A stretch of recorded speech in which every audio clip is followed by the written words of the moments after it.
Welcome everyone to GRIN2B Family Weekend 2022. Yeah, I think you got right. My name is Bill Nash, board member of GRIN2B Foundation. Be your master of ceremony today. Mates, we're here. This event, while it is 2.5 years in the making. We started planning this back in 2019. It was only great. We were a really good place February 2020. Then, small out of the global pandemic, was supposed to take place in July 2020. Got pushed a year. We thought surely we'll be able to have this event in July of 2021. Well, we pushed again to this weekend right now in 2022. So on behalf of the board, I want to thank everyone for persevering through the challenges of the last few years still managing to get here. We know for every family is intense over this weekend, ourselves included, is a small feat in terms of traveling with our kiddos. We hope that today and tomorrow will prove to be worth it for everybody. We have a lot of amazing speakers, session planned, but we also tried our best to provide time all of us to hang out, talk, mingle, be together, because we know how powerful that is for our community. I also want to take a moment to thank the agents O'Hare and their staff for their patience working with us. All that we were coming in 2001. In the pandemic, they're gracious enough to postpone our weekend not once, but twice. Thank you very much to them. And all this tremendous amount of planning and coordination. At this time, I want to recognize our incredible GRIN2B Foundation board members. First, I want to acknowledge board members who could not attend the year weekend in person, but who are no doubt watching online. And these are applause because they're incredible people. First, our board vice president, watching in her home style, Ms. Donna Dunn. And Ms. Laura Hooking, who is watching from her home in Australia. Correct. Next, board members who are present this weekend, if you could stand up or who you are. I think we know we are. All right, we're going to.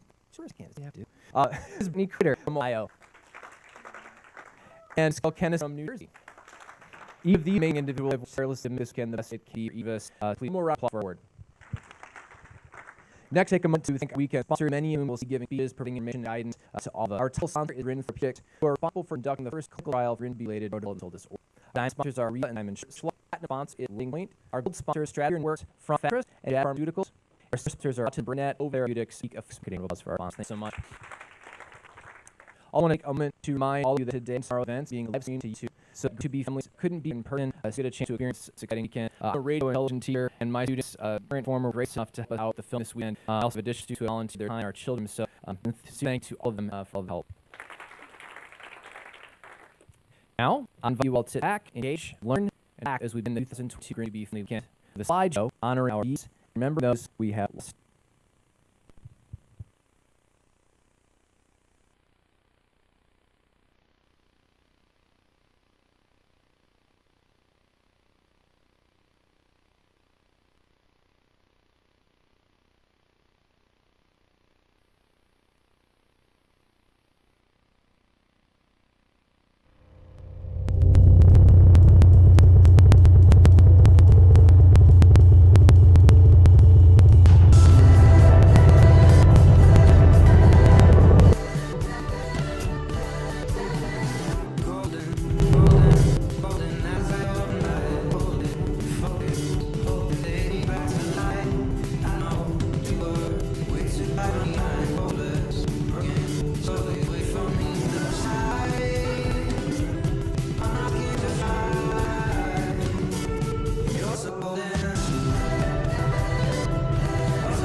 Now it is my pleasure to introduce our GRIN2B Foundation creator and president, my beautiful Brent wife, Liz Sophia Ash.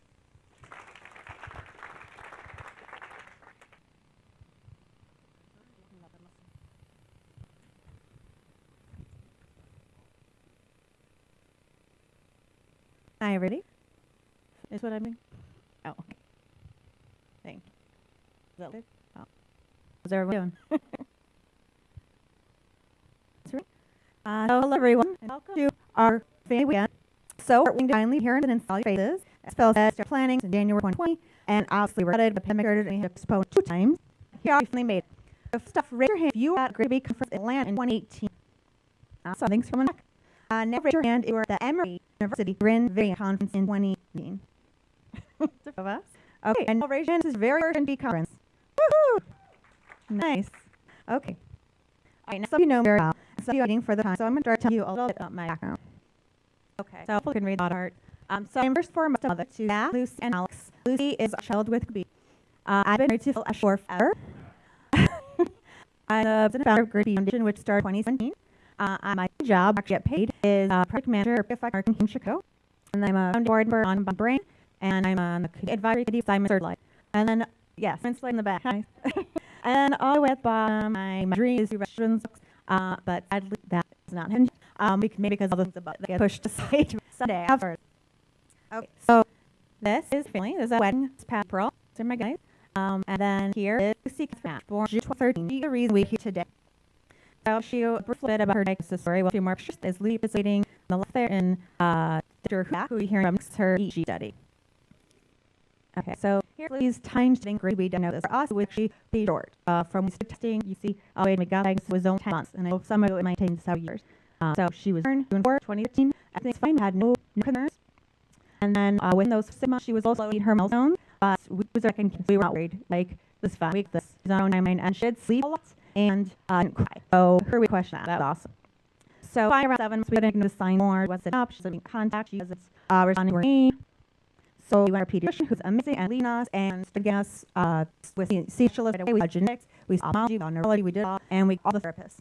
And then our 2015 did our genetic test that was normal, was the human deletion duplications. She had any of those, and their EG did not show a seizure, but it was abnormal. So that's our first of like, uh-oh, what's this?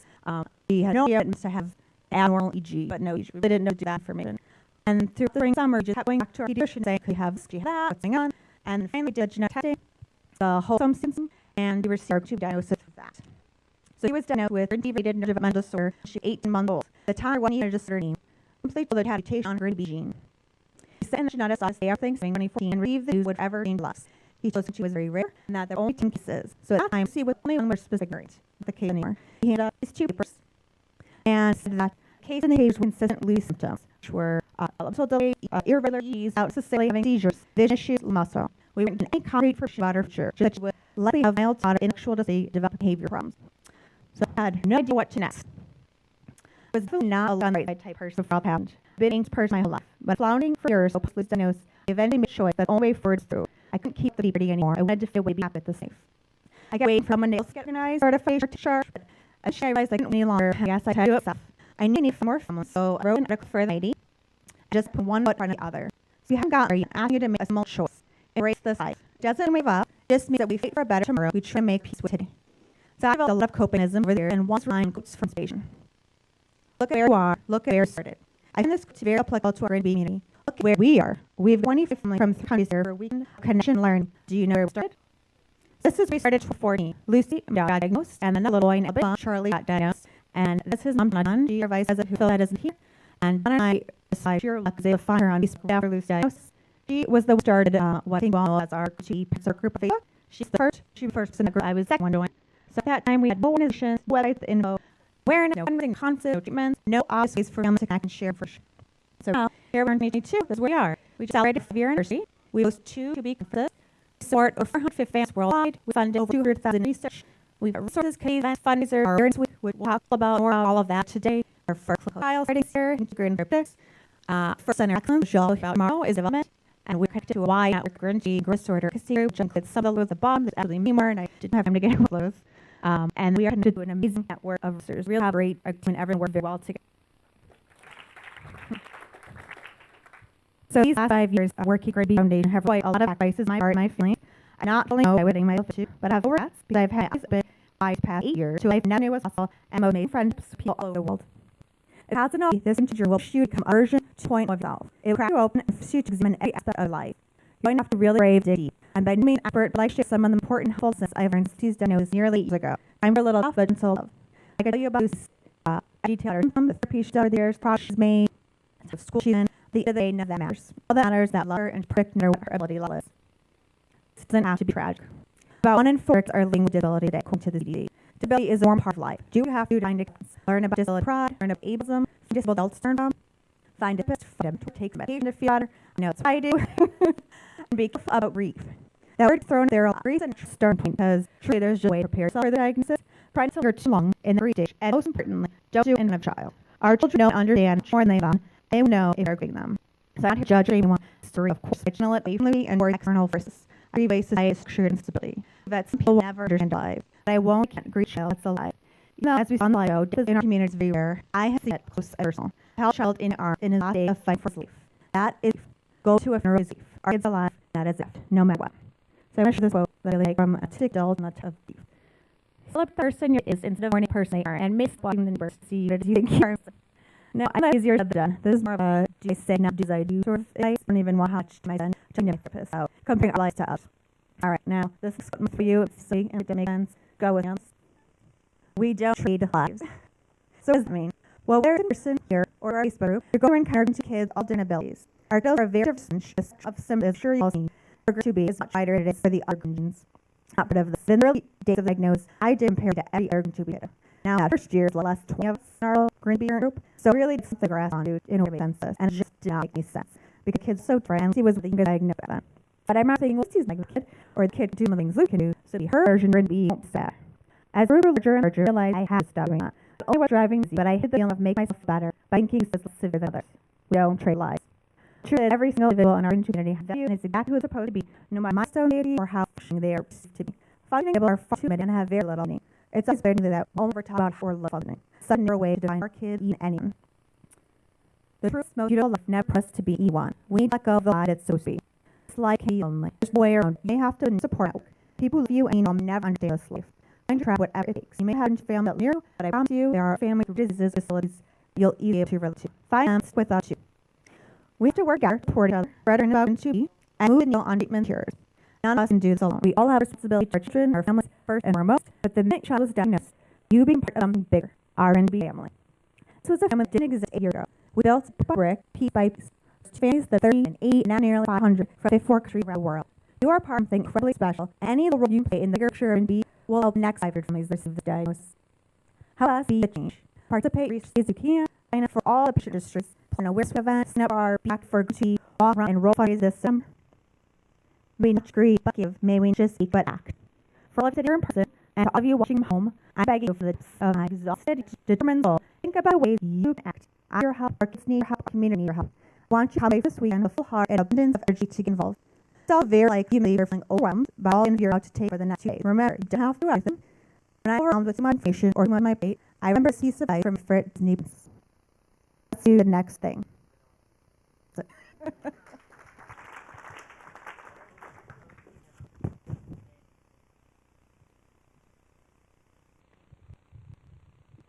More round of applause for this. That was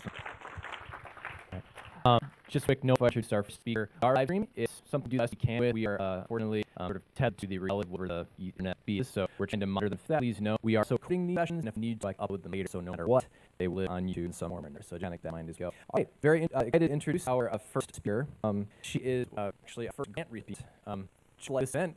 Briefly would have gotten finished quicker than it did, but you know, pandemic. So please welcome, give us some dates about and stuff. Dr. Caitlin Hood from the University of Alabama. Thank you. I'm so excited to be here, and I use my faces. I don't recognize all of you away. It's nice to see kittens and your bingoes in my head, and then so you don't get that immediate clarity. You feel to be like, hey, remember me? And I'll get. I'm really excited. I had such an amazing year doing this study. The pandemic only had a point we've coupled do it, so I'm really excited to give you updates and future events. But it's like maybe help to actually start by telling you a little bit of where I'm from. So maybe you might know I'm actually from Mars, Pennsylvania. Go Steelers. I was born and raised by a psychologist, so I'm gonna win this out. I'm doing lots of ideas. Then I college in Chicago here. And what do you know? Camp college. Actually, I college, I want to figure out what I want to do. And I work really closely in a residential facility down the south side that works with kiddos that can't make it to school and need to be in a residential. And I worked day out. We did all sorts of activities and realized I wanted to know about what was making their liberal work. In fact, I might look for research opportunities. So I started and moved to Pittsburgh and worked using MRI Pittsburgh, and we actually moved to Connecticut as well. And I worked kind of research jobs in MRI. She's a big magnet, maybe might have experienced it. So I work kids from birth through childhood, get them to scanner and have them sit and watch music play. So then to grad school, I learned this really cool thing of EEG, electroencephalography. So I had to work in it. So I had like autism experience, and then had experience working with those that can't talk to me. And so I had kind of a sense of what could do in lots of pre-verb, non-verb population. And so when I moved to Seattle, my experience, I got really involved in genetic work we were doing at the University of Washington. Some of you might have heard or participated in the Higher Study at the University of Washington, and that's where I became involved in T. I met my spouse with T. And on a whim, as I'm trying to decide out books next and wanted to become a professor's place, I applied for the GRIN2B Grant Award and was very, very excited to have it because I was able to really fun work on doing as many kids with GRIN2B as possible. I am actually currently finishing first search at University of Alabama, and the next week or two, I'm moving to North Carolina, where I will be doing more of this work. I'll give you into that as well. So kind of all I'm actually, and I've seen a lot of the country in the last year. Also did acknowledge that the University of South Carolina is that is part of Cherokee people. I acknowledge the one that we will be working on. So I'm called developmental neuroscientist. A solid background. I really focus on development, so how we grow, and specifically how our brain grows and how it processes information in the world. And really into the life center perspective, including understanding how our genes or something we control are going to influence how we think of the world. I have a lot of hope that we can identify early theory of risk, potentially looking at these brain markers, we might be able to change trajectories, and we understand when, what kind of clinical, what kind of healthy interventions right to do help boost some of these development processes.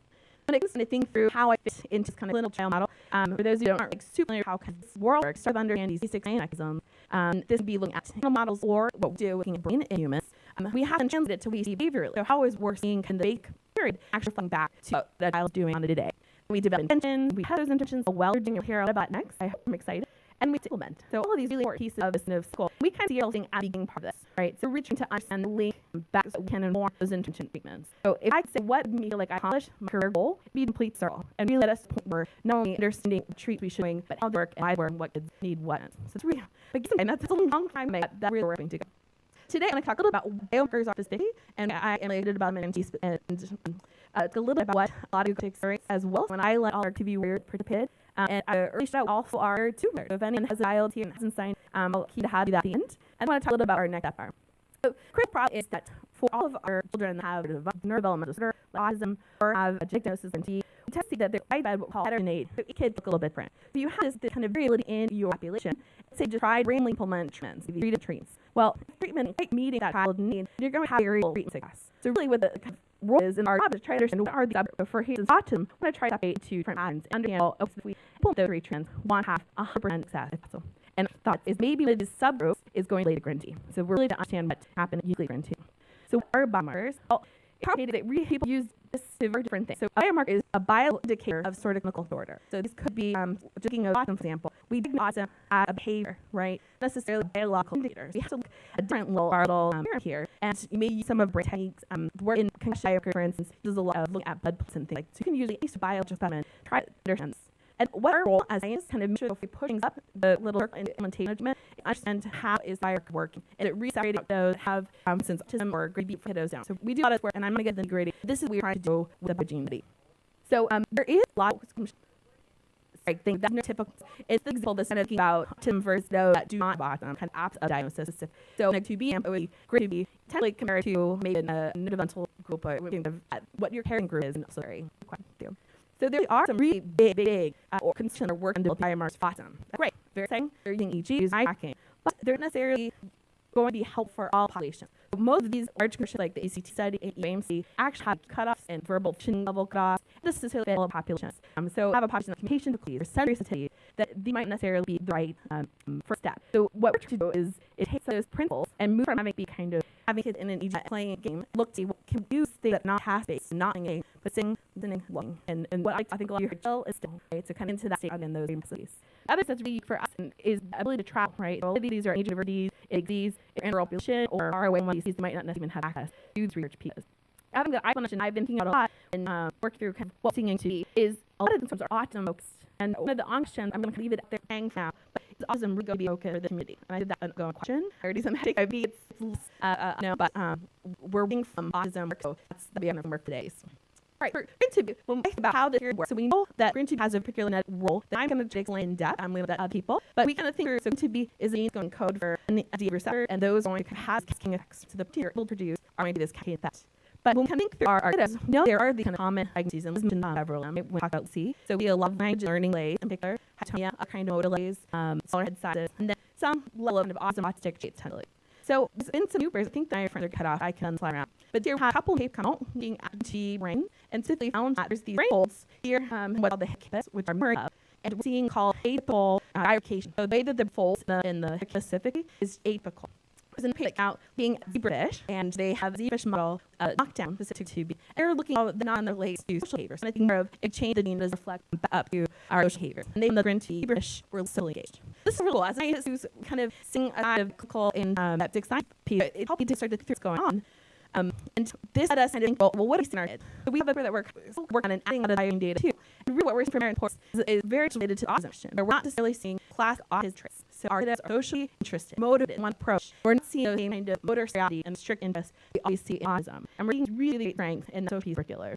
And it's matched we from our students. So our clinical team in Washington go through all of our coded clinical assessments like the AOS and really see what we're seeing. And right from unusual behaviors, science, this little approach is really positive, but kiddos don't know how to age the situation. So it has some map, but really it's because it is a lack of social trust. This is highlighted by some of our other works. This is a parent report out of Philadelphia called the Social Responsiveness Scale. So I think of like where it is and above, it indicates having social problems. And when you get the O score, you can see to be green, it's actually very similar to other genetic mutations as well as autism, but within without occurring life facilities. When we add motivation part of this measure, it's showing that there's not that social problem in GRIN2B. So it's more that it's really judging there's something really, really great insight about how our kids want to age with their full. That's numbers and awesome. So to summarize, we've got like great coverage, even study like a teacher, but we're releasing a whole here in the middle. So it's really why it's meant to try to get rid between the low-level fees, the genetic, our proteins, how all of our body can create these networks, and then looking back at what we're seeing at diagnostic level, understand how that relates to babies. So this really we're going to talk our anchor. So the budget action intervention we came up with the biomarker of genetic etiology and neurodevelopmental disorder. We had a website set for our Mrs. Carolina, so we updated this and shared some updates last night. And we're really looking for work that did a postdoc working the Tiger disease. Remember, I'm developing neuroscience, I've got brain read, that's my kind of focus point. So we're starting with our brain markers and I'm really hoping to connect to clinical as well. So right now we're just focusing on a couple of things and talk to you what we're finding to be. So for those of you who don't know what electrophotography is, this is kind of a little overview. So if you have part of the brain that's active, it only send out electric signals. It's about an interesting pattern. We see this negative signal and we see positive signal. What we're really trying to do is we perhaps our toes and we would say at every millisecond what we're seeing the different recording ways. And that's telling us out how different parts of the brain are engaged and active. Now, EEG is really cool, but it's all going to pick up other sources of electricity. So your body is other, like just breathing, create electricity. The light create electricity. Movement create electricity, like you smile or laugh, that's going to create electricity too. So part of our analysis is say, is other, that really is brain process. Here's an example of how quick the net go on. This from in my from PhD. So you can see, so we just specifically, it's expensive because we can do, the net goes on super quickly. We're able to record any age points. So we're infants all the way to adulthood. And we have over 100 electrodes can record from. So say even if it's looking at a couple electrodes, it's okay because we have other ones that can use. So it's a great way to quickly data. Those are the parents that have had to go to the hospital and with gel, very different, right? So when we talk rich ED, we do on purpose because we did this year. Now a lot of you are curious if we can tell you the clinical results. We don't necessarily have that sophisticated because you by having the gel elect is having more work it's a movement piece that you don't with gel. So the gel is really great for clinical pieces, but we're able to get great cognitive data. So back, I started kind of thinking what does look like travels. We have the roads that traveled, we had board system, we were and stuff, and so I got realistic what it looked like. It's wonderful opportunity. So some participated actually in the diag study very early on. We came out there's some setup. It's like less spend from a research perspective, and the pieces is kiddos in home. We're comfortable. Their boys are. They need to break, go hang on them for a little bit, and take a break. So really just creates an interesting environment where we can put everyone more at ease. Some cases too. So each environment is different. So we have our setup in the hotel. We're actually ready to go if anyone's interested. And is a different environment, let's say someone that or our library environment. So I have ideas and happy to talk the science of how to try and control. And it really is requiring specialty skills. Some of you, I think the too many technical problems and RGB codes. But if you're using a or you got your hand cried, can't make electrical solutions, some of these issues that we face. And it takes some amount of time to set it up. When we set our system, like have meetings where we can test to hit us at once. So this is we had fall. COVID was pretty much at a low, I guess we'll say. And I spent I jarred watching this in the summer and then I drove around country by myself with EE some. So together we dialogued of 15,000 miles in my little Concord of just over 3 months, of 9 days of happening, and wanted to see 55 cows and one parent actually. So did this book GRIN2B and other GS and Tay. So the other thing I want to mention is that we're not done. A lot of we so some of you are here today and we're hoping and planning and Rebecca and I will be behind we're going to everyone. So like I remember, we didn't sit on everyone. There was one who was, it wasn't going to work. And that's okay, because our dad serious activities, try a couple times, it was in the car that day. And then totally fine, right? It's great to get there to everyone. And one of the things that I think really the highlight is have a lot of our families don't have real slack. The fact we were able to ask people that always says they have access to a cleaner. And absolutely one who had it on the head, able to actually, like, one who had a net had completed at least part of the task. So following didn't clean this first half, I'm going to say out of the 27 of our go. And this side really does it. I do a lot of driving, but I want to make sure all work done. So I feel not silly video. I put together a little video as well. I don't this sounds good. Does anyone know how to do this? The coffee flowers.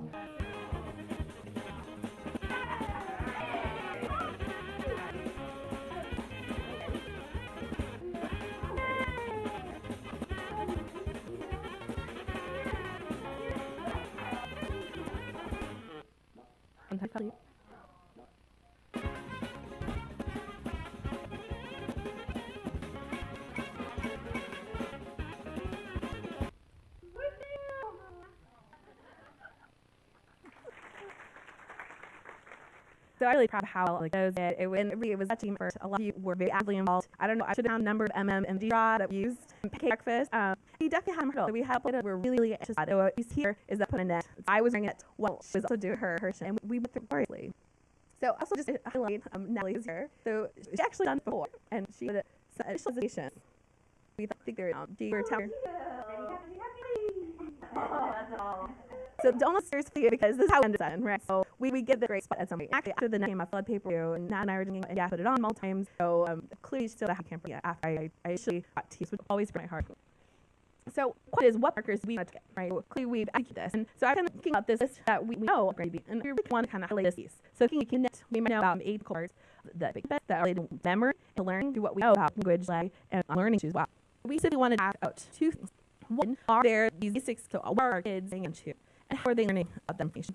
So why do we care attention? Well, it's actually what low level part. So what we decide to attend to is going to what information we are having inside our head. So that is really what we experience in our life every single moment of the day. So one of the dynamic quality is that when something new happens, how kind of what we call a hot effect. So you see something new or hear something new, go orient towards it. So for instance, anyone see what's a little different about the picture?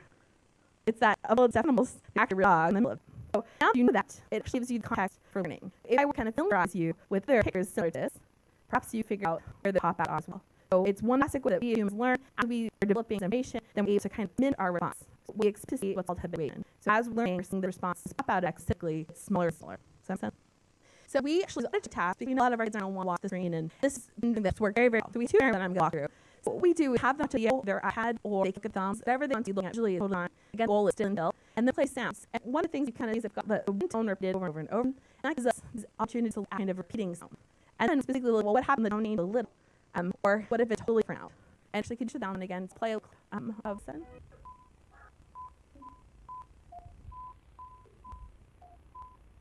Good point. So they're doing this video, they're sounds over and over again. We published this before. We would look in autumn, have a ton of hit on this task. So great for understanding how to be different and unique. I also want to isolate a little different, given the fact that see this learning and language component going to be. We also developed a social task where instead of having a tone, we use speech syllables. So look to see are we a difference with the speech syllable is different. Have a but have it be after that. And we'll look at a balance, but today we're looking at what we call E3A. So this is just one part of the signal, and we related orienting. So I work at POWDAC, this is related at pop-ups, kind of direct your attention toward stimulus. So what we just see is that we're going to focus on the vowel sounds for the repeated sounds. So for the sounds for the sounds, first experiment, just read this broad attention task. We expect the room to be bigger. What we're seeing GRIN2B is that. So we're seeing kind of pushing that. So we're seeing that bigger response for the vowel sound relative to a freak tone, which is really exciting. We've been highlighting a lot about this piece and about dynamics time. So what we know in kind of neurotypical individuals is that red response actually has a unique shape of time. In neurotypical kiddos, we all pretty quickly. Remember I about habituation. So this is our wing response here. What we found is pair for autism, and it did not fall quickly. So autism kids are seeing like attentive to the sounds, and that can be problematic because you aren't necessarily redirecting resource. You know your cognitive is to focus about that instead of moving on and thinking of something else. So what's the GRIN2B? And this also like sensitivity. We actually see a very similar pattern to our kids. So we aren't necessarily an autistic hyper-neuroticity that's kind of enhanced to hang on. We're seeing this as aiding at a very similar rate to our typical controls, which is interesting for sure. So switch this task. So this is what we expect to see if you have differentiation. It's having a very response with null sounds to speech syllables. And we actually did not differentiate at all between sounds and a repeated speech tone. So that's really interesting. I'm not highly much at this. And we don't have patient data on this task where we work on that. So we'll make learning pattern, we'll make that. And so a lot of the, and you see how the lines are very similar. That's why we're not seeing a difference between the two. But we see it's really interesting. We're seeing this null decrease initially and then seeing it increase towards the end. Really, what we need to be doing is unpacking that a little bit. Why is this modulation null? I don't really know more about it until after we see some additional is neurotypical controls, maybe agnostics, as well. It could be describing modulating daily, just church. Also, this task fast. Some of you might know from your kid experience that you get a little tired. This is about after 12 times, right? So it could just be a T fact, something we'll need to test well. So to be able to do that, we're really kind of continuing our data blocks. So we have some leading today. This is Rebecca V, who graduated. Rebecca could wave stand. So if we're here with your kiddo who is local or instant, we haven't said our channel back to figure out skill and you want to participate, love to anyone sign up. We're open to all ages as long as it's decided to be patient and when is eligible to participate. Then the last thing I wanted to point is one of the reasons why we did our is I have a lot of few colleagues are really in the lower end of our permit, and they're really excited to. They were in other teams, but they haven't we're going to be never required that coming and work with. So I kind of looked down with specialty off the slides. If anything come to mind, or we want to work together, any of the other officers in the room or our members have specific questions, we're related to help with kind of what we now at the human side with what thing with cells and animal models. So I just want to wrap up. Sorry, more time and time myself is. So we reduce. I'm really excited about the opportunity to eat first. They also recognize we're looking at one scope, right? It's kind of ourselves in the middle of that pyramid purpose. We need to be able to above, we need to be able to flow, and our expertise in the day. We really need to go with research into those pieces. And there be other things that might be things that we can. So I experienced from our eye variance, eye tracking. We're going to do some eye tracking, EG, and heart rate as all together once when we get out of the line. What we need to know from the is what are the questions. What do you want to know? What's out there that can help you sort out? The other piece that I think I was thinking this was talking about how big this organization has grown and how things are. That is so incredible, and that when we hear about clinical trialness, it's beyond that. It really is. And so we need to understand where we go and also how we fit with existing consortium. We're doing some of this, but we have an awesome focus. So if this is in a focus scope, how can we potentially capitalize on what they're doing in a way that works for ND? Then lastly, a project for us is that we really want to make sure research is inclusive. So this includes being able to go to families that can't travel to you, and that might for a number of reasons. King of work, and that really isn't travel all the time. We're just not having the time. So we will make it not to you. We work with kids that are historically excluded from G work. So we have done a great job in Alabama working with our kiddos have avatar hair, braid, dread, wigs. We have to do each with them, and we want to include more of our individual, our sort of underrepresented. And then we do international. And at the month, so getting our the next, but we want to be not only focusing our United States, we really want to understand what's going wide. All right. Sorry for over time. I really did. Thank you all for listening.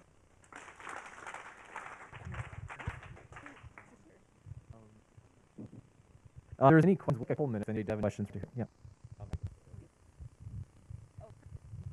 Hi, I'm Marcel. I have a son, 4-year-old, GRIN2B, in Ottawa, Canada. I don't know what other here, but I didn't quite understand the result about speech and how this. I know you're running out of time, so you didn't have a lot of time to look at. Can you just explain that a little bit more, and we'll explore during some of the study? You were going to say the audit. I don't entirely understand itself. Part of it we are looking at the TICOs and really fighting. So that was one thing we expected because they have this language delays. Yes, there will be differences in how we're boss.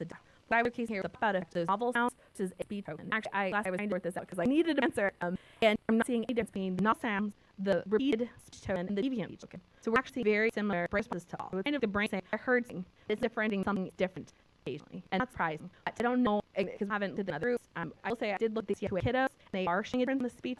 They're not experiment one. So it's kind of going to be an entire crossing over right now. I don't know what meaning but I can keep you posted. That's the end of our minute once we get in South Carolina.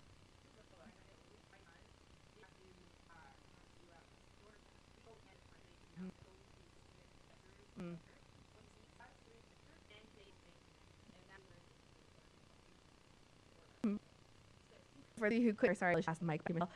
Mel was talking about having naming a visual cue, cue differentiate between senses. It's really exciting and good now because there's part of our brain could back up about that specific saying how visual and auditory information are linked. And part of that is adding the camps. So it could be days we would be thinking about the sophisticated and the process more broadly. Pick the editor because we know our kids can do it. Right? It's very accessible. But what we're doing about adding the visual components, for they were different signals. If language is proved to be, you had audible cues. Well, it's a great for us. So I have a few This is the last budget. We have things to but. Hi, I'm Lian. I'm Lian, and prior to you, I thought this course had dealing with automation. It's something and you would automate. And I'm surprised I get to do the same sort of because my experience is you have to practice for like for before child battles and then also and also get them by and how that late.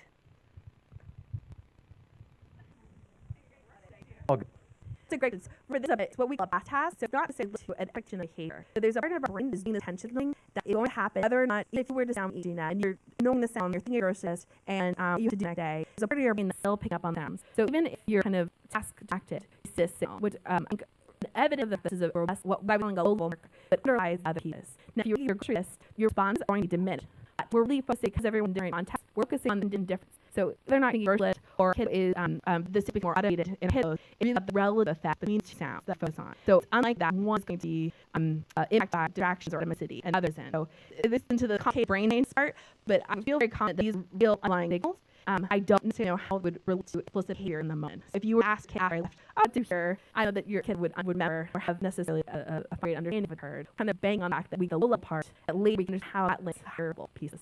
Okay, thanks for letting me answer the question. Thank you, Sir Tech. More just announced about live stream. We're with submission. Tech loves patient with it. We're trying to close that right now. We're working to get it hopefully turned. But like I said, our recording thing, so if I upload everything after that, I will feed that. All right, our next presentation is thinking about literally about earlier about where we are and look what we started. Along our first clinical trial, just me personally seems magic was the work that we never really quite seen, but very excited to hear these next group of individuals talk about the difficult clinical trial from GRIN Therapeutics. We welcome Drs. If I mispronounced, apologize. Dr. Luke, Dr. Mara Gana, Dr. Hillary Soy, and J. Rye from Therapeutics.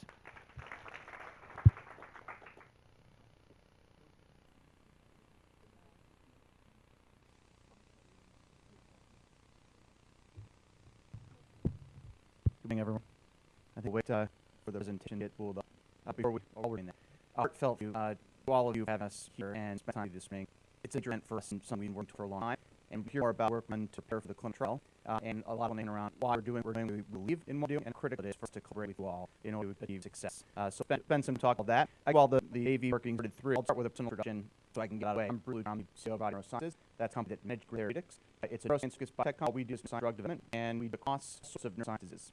GRIN Therapeutics are our first company that worked on a molecule for development in rare pediatric brain disorders, and we a lot to bear on the work that we do. It's really excited to be here. Back is at neurologist country, so I trained I practiced neuropharmacology for 10 years, led division of psychiatry now at Presbyterian Hospital, and I do that because it meets figuring out solve problems that exist that you face in neurology and psychiatry. There's really a lot of that in GRIN related. So I bring a clinical perspective and a lot of passion to the product. I'll believe that's the truth. So luckily found out my background.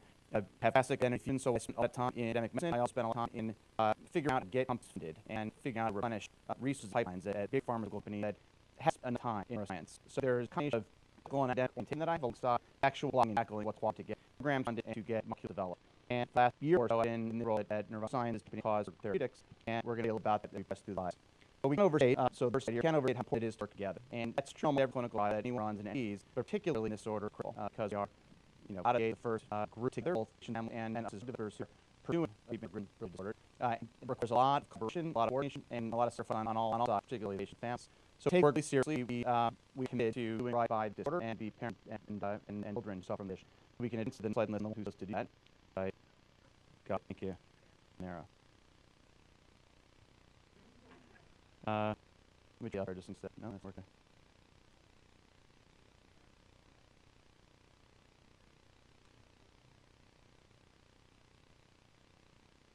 I think I'm also do this. The line which is a gain of options, gain of function patients with GRIN disorders or GRIN2B in particular case, and it is exactly this lot. So we, unlike many of the therapeutic developer patients who some a form of epilepsy kind, where you're primarily treating the epilepsy itself and not the disorder, we are the opposite of that. So our goal to be able to treat full disorder for patients who can function, and that is slightly for us because it represents a precision approach to treating a rare pediatric disorder. And as I said, while there are technologies, there are gene therapies and other sophisticated biotechnologies, this is not a gene therapy or what we call oligonucleotide therapy. This is a small molecule therapy. Small molecule means a pill or a capsule or a solution that takes time out, and yet we're still able to go after the disorder with what we call red shot. And the red shot is going specifically at the receptor that is hyperspread, hypersensitive, in patients who get function variants. And that's has a lot of advantages to see with it, and to explain how we can leverage those advantages in the context of the study we're running. We believe we have an opportunity to treat more than just the seizure. Our goal to help regulators, help collaborators understand that while people think about seizures only, in any cases of pediatric disorders, is we believe because of the mechanism of molecular drug candidate we're developing that we've actually got to treat behavioral symptomology in addition to what we characterize as electives, and that's also quite useful. So we go to this. This is the people who are treating the cause of brain, and I won't go everyone's bio. It's important to note there's a lot of commitment, both intellectual capability from various people and resources. And why that's so important? Because when drugs are developed, often you're at the mercy of what we call the capital community, people who want these drugs. And you find one phase of development, but then you're stuck needing to find more ways so that you can develop drugs further. We had a problem. We have full commitment from Lab Science that are one only investor who has committed capital from this all the way through approval. So this that drug development encounter, you not a resource, not a risk first program that you ever give some certainly gives some. To the right of me, I pay periodically. Some of you have entered in that say all neurology I trained who've been in policy space for 25 years developing drugs and was champion of digital and developing GRIN disorder when it really some of our team and we to what we're doing as well. Hans Kringer is our chief operating officer of GRIN Therapeutics and is the business officer. You'll hear this interchange of GRIN Therapeutics. It's a distinction difference. It's the development of recruited. Hans is an operator of biotech companies, a lot of time in company developing this for rare neurological disease. So it's that muscle memory. My good job. You'll hear on just a moment. Also, the life experience in drugs via training. So has that doctor illness in treating patients and doesn't time all drugs rare neurological disease as well. And then we'll skip over Elliot and they're not today for members, but Miller who's first our shares of you enacted her probably the same way. It's really important for us we collaborate with the community and the family community in a seamless way. And it oftentimes find that CISRC is outdoor to consultants that help other companies. We have full-time individuals in absolute rock artillery who's work hand glove with all constituents that are up to the GRIN2B community to really work to call her and through her. And the body page won't go into the names, but there are seasoned, accomplished, police biotech that is a best exceeded drug developer, and this gets a common how she can have to bring all the through approval we hope to. Can go to the stage. So the presentation is really threefold. One, we want to share our site and communicate that, but I'll do a little more. I'm going to provide details on what can expect in breast study. And we wanted to put the patient portal and other information, how to understand your children who have this disorder, and we prioritize the faculty that we understand where is studies. But in terms of our site, we, as I mentioned before, where that you can find a bill or a tablet solution can actually go after the etiology, we call it, or cause of the disorder. In case we do that, and do it in a successful way. So we not for the purpose of treating feature, but also know what the sense is meant for. We're real excited about the work we're doing. And the details, so to the point that's involved, we will talk about the timing of trial. When do we get off under circumstances? How do you get involved? And we will figure on study criteria. How does one become eligible to enroll in that? And what is the switch we determine that? And how we able to participate? So we've got all sorts of programs and assistance from third parties specifically on facilitating patient involved clinical trials. We've got information we'll provide on that. And then third, as I mentioned before, in absence of information about your children, it's impossible to enroll them in your study. So we need engagement with the community to better understand your children, determine whether or not they're eligible to enroll in a GRIN2 gain of function study. It is also true that even children aren't GRIN2 gain but have related disorder because of the mutation that drives certain kind of clinical phenotype. We have an opportunity to think about enrolling students in here. So we've got this is not strictly GRIN2 disorder therapeutic, actually. It applies to other related disorders. Work on that background. Fair to say that GRIN2B is the spear and work is on at the moment primarily. So I'll pass flip to the page, which is step from try to flip the here. So what is Riverdale? We occurred the way we went into study disorder. We covered coloring with patients, but now talk specifically about what Riverdale is. And as mentioned, it's a small molecule, so pill, have solution, think about those sorts of medicine. But it's medicine study in hundreds and hundreds of human actual patients with GRIN-related disorders, patients who have all kinds of neurological issues. And that's great for patients with safety. So we about whether or not it's a safe drug. We're convinced that it is because the 450 patients who exposed to it actually tolerate it very well. So it's unusual. Typically with medicines that are developed for indications, they're new medicines. They have had a record in humans. You do all the possible you can to determine whether they will be. They really do have prescriptions worth data. In this case, you not just the 400 patients who've studied in other neurological indications, but also 3 patients with data in a rare so-called infantile famine. Someone may be familiar with. And infantile spasm study, which used to treat a patient. And the result that we saw in those patients was pretty remarkable. They showed an improvement in including specific seizures, but the medicine will tolerate patients read well to it. And with a couple of 450 patients with data, again, is a large volume of data, plus the 3 babies had infantile spasm, and think about totality that this gives us a lot of confidence that we deal with this therapeutic and be successful treatment related to specific GRIN2B. Second is action. We won't get too much detail every week in the science part of things, but it's probably easy to represent it as NMDA receptor blocker. And patients with GRIN2B disorders, you've got an increased mutation, a subtype of the NMDA receptor in brains of children for frustration, and I'll go to look at that. So you've got a whole lot of receptors that are acting up and cause problems. You try to block those receptors. That's exactly what we're doing with NR2B negative allosteric modulator. Don't worry about that fancy talk, but the bottom line is it blocks the type of the NMDA receptor called the NR2B receptor. And that's the type of receptor that is aberrant, that form that is causing problems, and when things cause problems, you block. And that's why we're hearing believe there's sound biological rationale that supports that thesis, and we're hopeful and confident that it will have an impact on the underlying condition.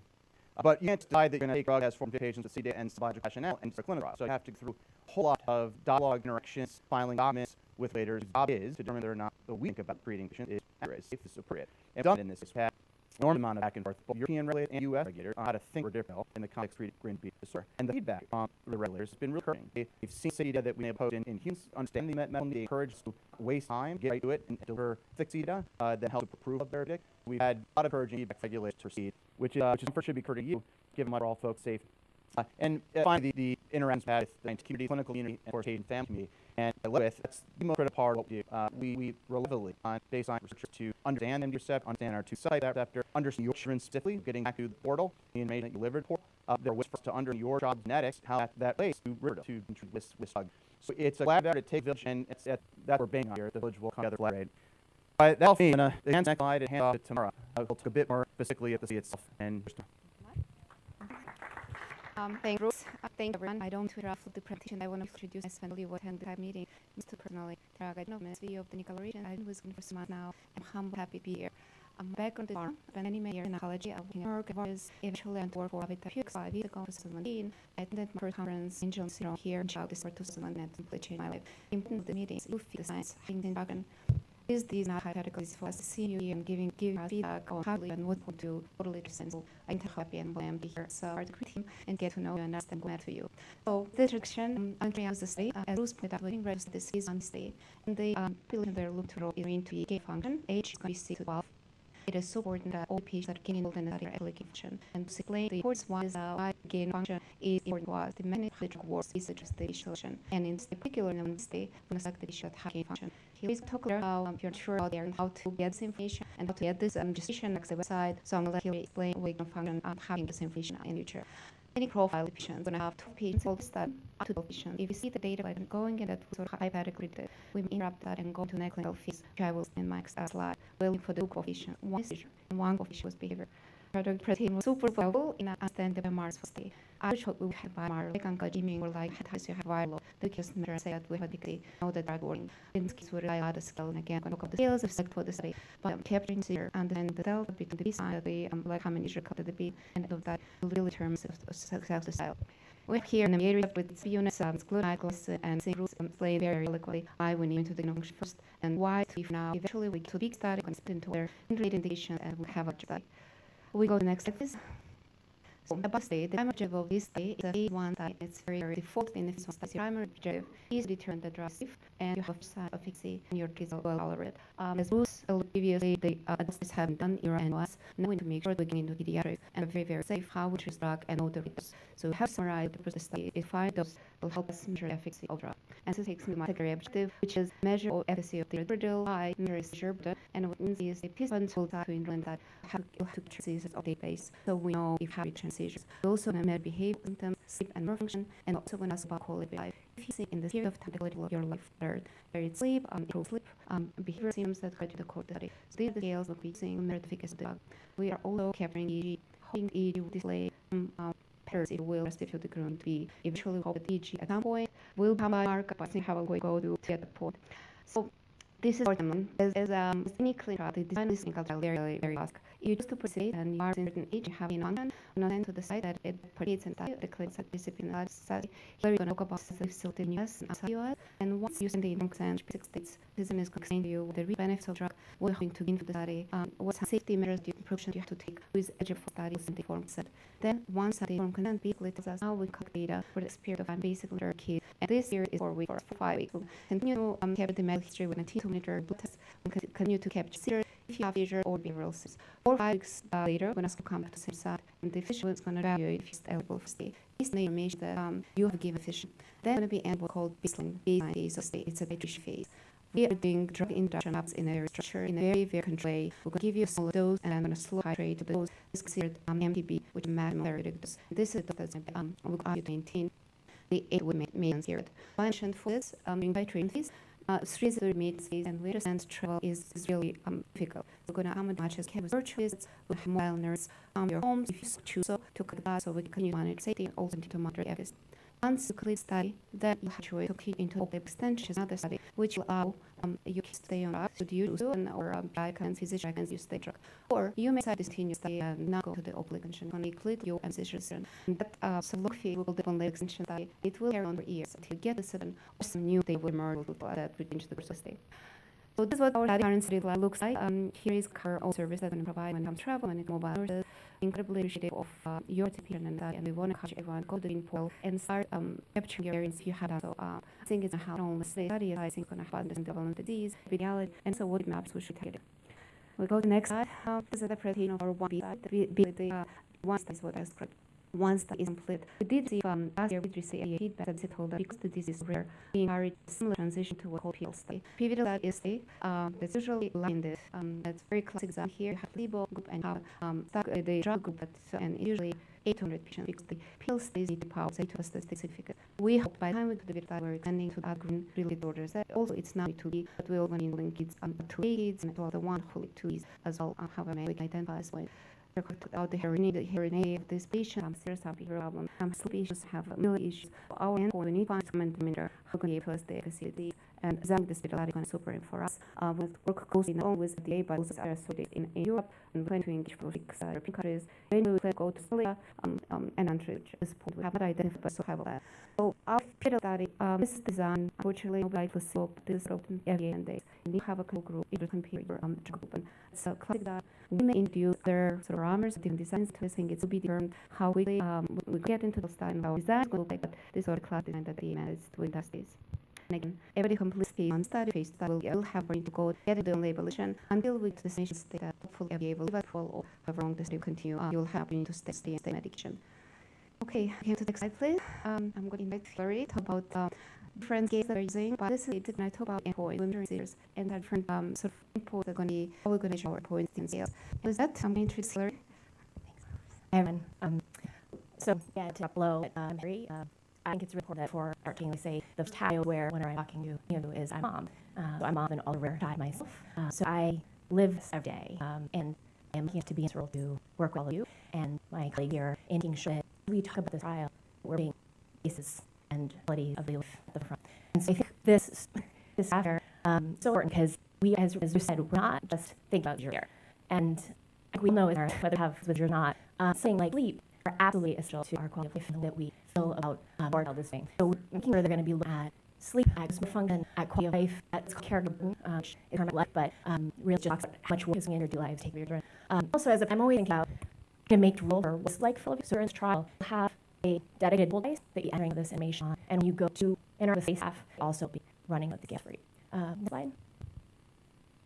Okay, so one thing, where are we conducting study? In the US, our first site, we expect to be run in Maryland, and we will all on New York, Pennsylvania, and Colorado. And in Europe, we are pleased to say that we have just submitted to move forward with the trial in the Netherlands, Spain, and we fall under Germany and Italy. Next. Okay, so I have a list in the world, and now there's no play. Part of what I have to do is thing like write on the list that put in place. Definitely know that I design trial kind of it's right, like what I even mean right there. What do I have to worry about? So we've been working closely with the amazing Vicky and the GRIN2B to be sure we understand what you all need, what you're about, what's important to you. And we have a one club third party helps with all of the transportation, the accommodations, the one listic. But that wasn't good enough for us. We had to draw on it with Natalie's help and make sure that it all created for all of you. So we are being glee and we here next days. Come talk to me what you're thinking about. Regardless whether you consider yourselves kits for the we study from and want to understand what you wait. Slide. Okay, so this is one of the big things. And yeah, please come and just ask questions of this. We know in community understanding between loss and gain action is a little confusing. And we are working too closely with researchers in the field to continue to date variant that haven't yet been understood as to whether they're going to function long. So of all here, how many of you into the Brill put our variant into the okay. And how many weeks? Okay, so I'm step through all of these steps with everyone. Please know the next 2 to 3 weeks they're into more variant or updated polls. So if your variant so go and have a you want to okay. So if you go to the portal, there is the handy variant analysis button to click, and a little thing, you have to input your gene here, so you put in GRIN1, GRIN2B, GRIN, etc. So make sure you do this. And then you put in your gene variant details there, the C number, which of you might end that report, the B number, and you put in and press search, and pop up with a report. And so it'll tell you if we pass on it, right? Some of you that used to be a little bit question has a variant or certain fix that will trait. Hopefully you leave the genetic. And then you to the next slide, can be if you go on generate report, you get something like this. So then you'll see your number, and you'll see what's pogenic. And then this is that's really important to say the study. You'll see like gain of function, likely loss of function, possible function, possible loss of function, or uncertain. And I'm going to sort of have noble to uncertain. And in this 2 to 3 weeks, there's an influx of more variant information. And as we're working really with the researchers who are putting that information out to the public. But this is what's really important to understand. Why this is important is it essentially tells whether could candidate the trial. If you see likely function or enter in the trial, next step exact was contact me, and we have other discussions. If you see but you're interested, steps, contact me. Because we have this events we're putting to be analyzed, and we're trying to improve the knowledge around these. So next slide. Okay.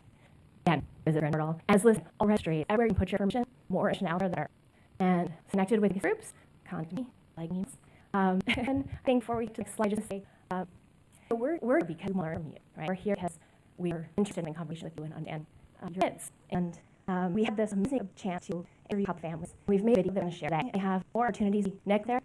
Sign up to dinners with us in this case. We want to hear from absolutely all of you what you're doing. So please sign with me for interviews. And with that, you could, there's steps.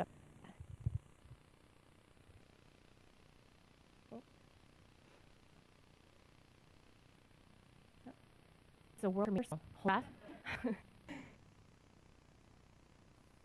Oh, okay.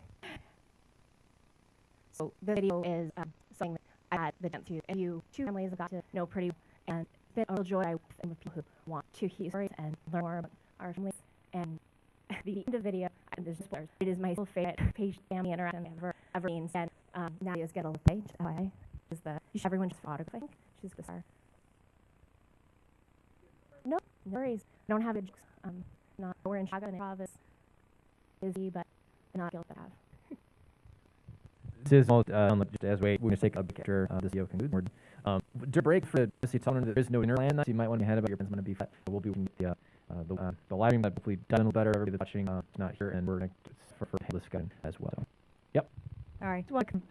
Also, like if you want to go to the children's room, which is the first way that way, you can come around, go past the stairs.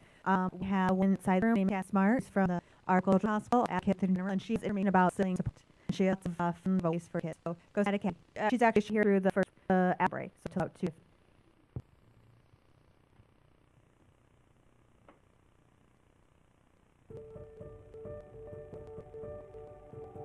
Hi everyone, my name is Kasha. I'm from Illinois, and I'm a mom of Dana. She's 4.5 and she is able to be doctors. Tell who you are.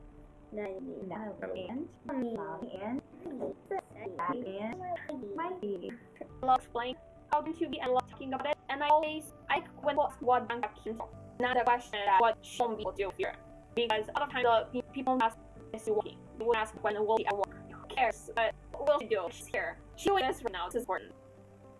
You're trying to say, in how be able to navigate through, and I guess that's the kind of learning the skill aspect that is a big part, because everyone's right now, which like I said, great is once there. What for me is I'm not there, and not everyone is genuine and good as she is.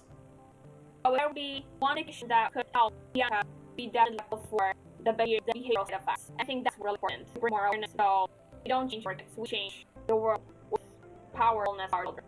All this is something that give community hope, something to look forward in the future, that we're going to find ways to make drive our kids here. We're going to find ways to keep them happy, we're going to find ways to keep them healthy, and we do it by working together, and we're just going to do this we can for our kids.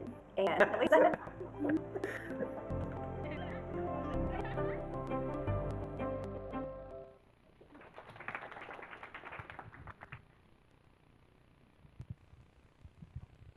If that will take a 15-minute break, we're behind schedule, but okay, we're on the 5-minute break. We did a couple questions out. Oh, there'll be they're also going to be on if they had questions in that moment. Everybody said anyway. One thing. Thank you all very much. We'll go ahead and take a quick 10-minute break, and we'll report back. We're planning to resume here to go by clock at around 11:30, 7:14 by March. Thank you all.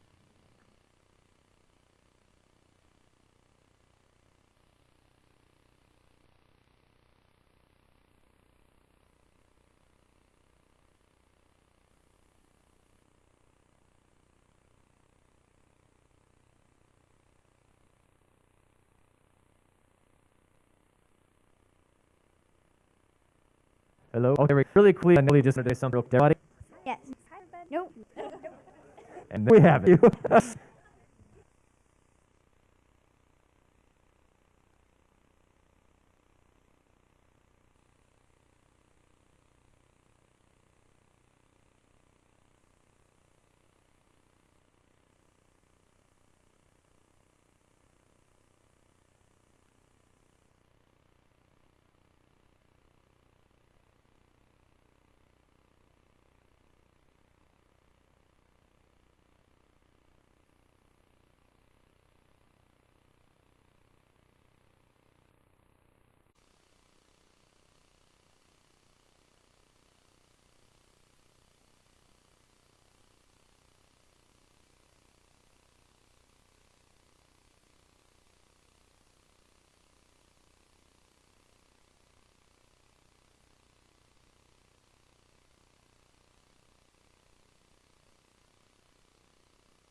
All right, this is everybody's 1-minute warning here. We're going to try to stay on schedule. Start this gun here in just a moment so that we can get lunch on time. We're going to end this panel a little earlier, but we will lunch on time. So 1 minute to get started. Cue.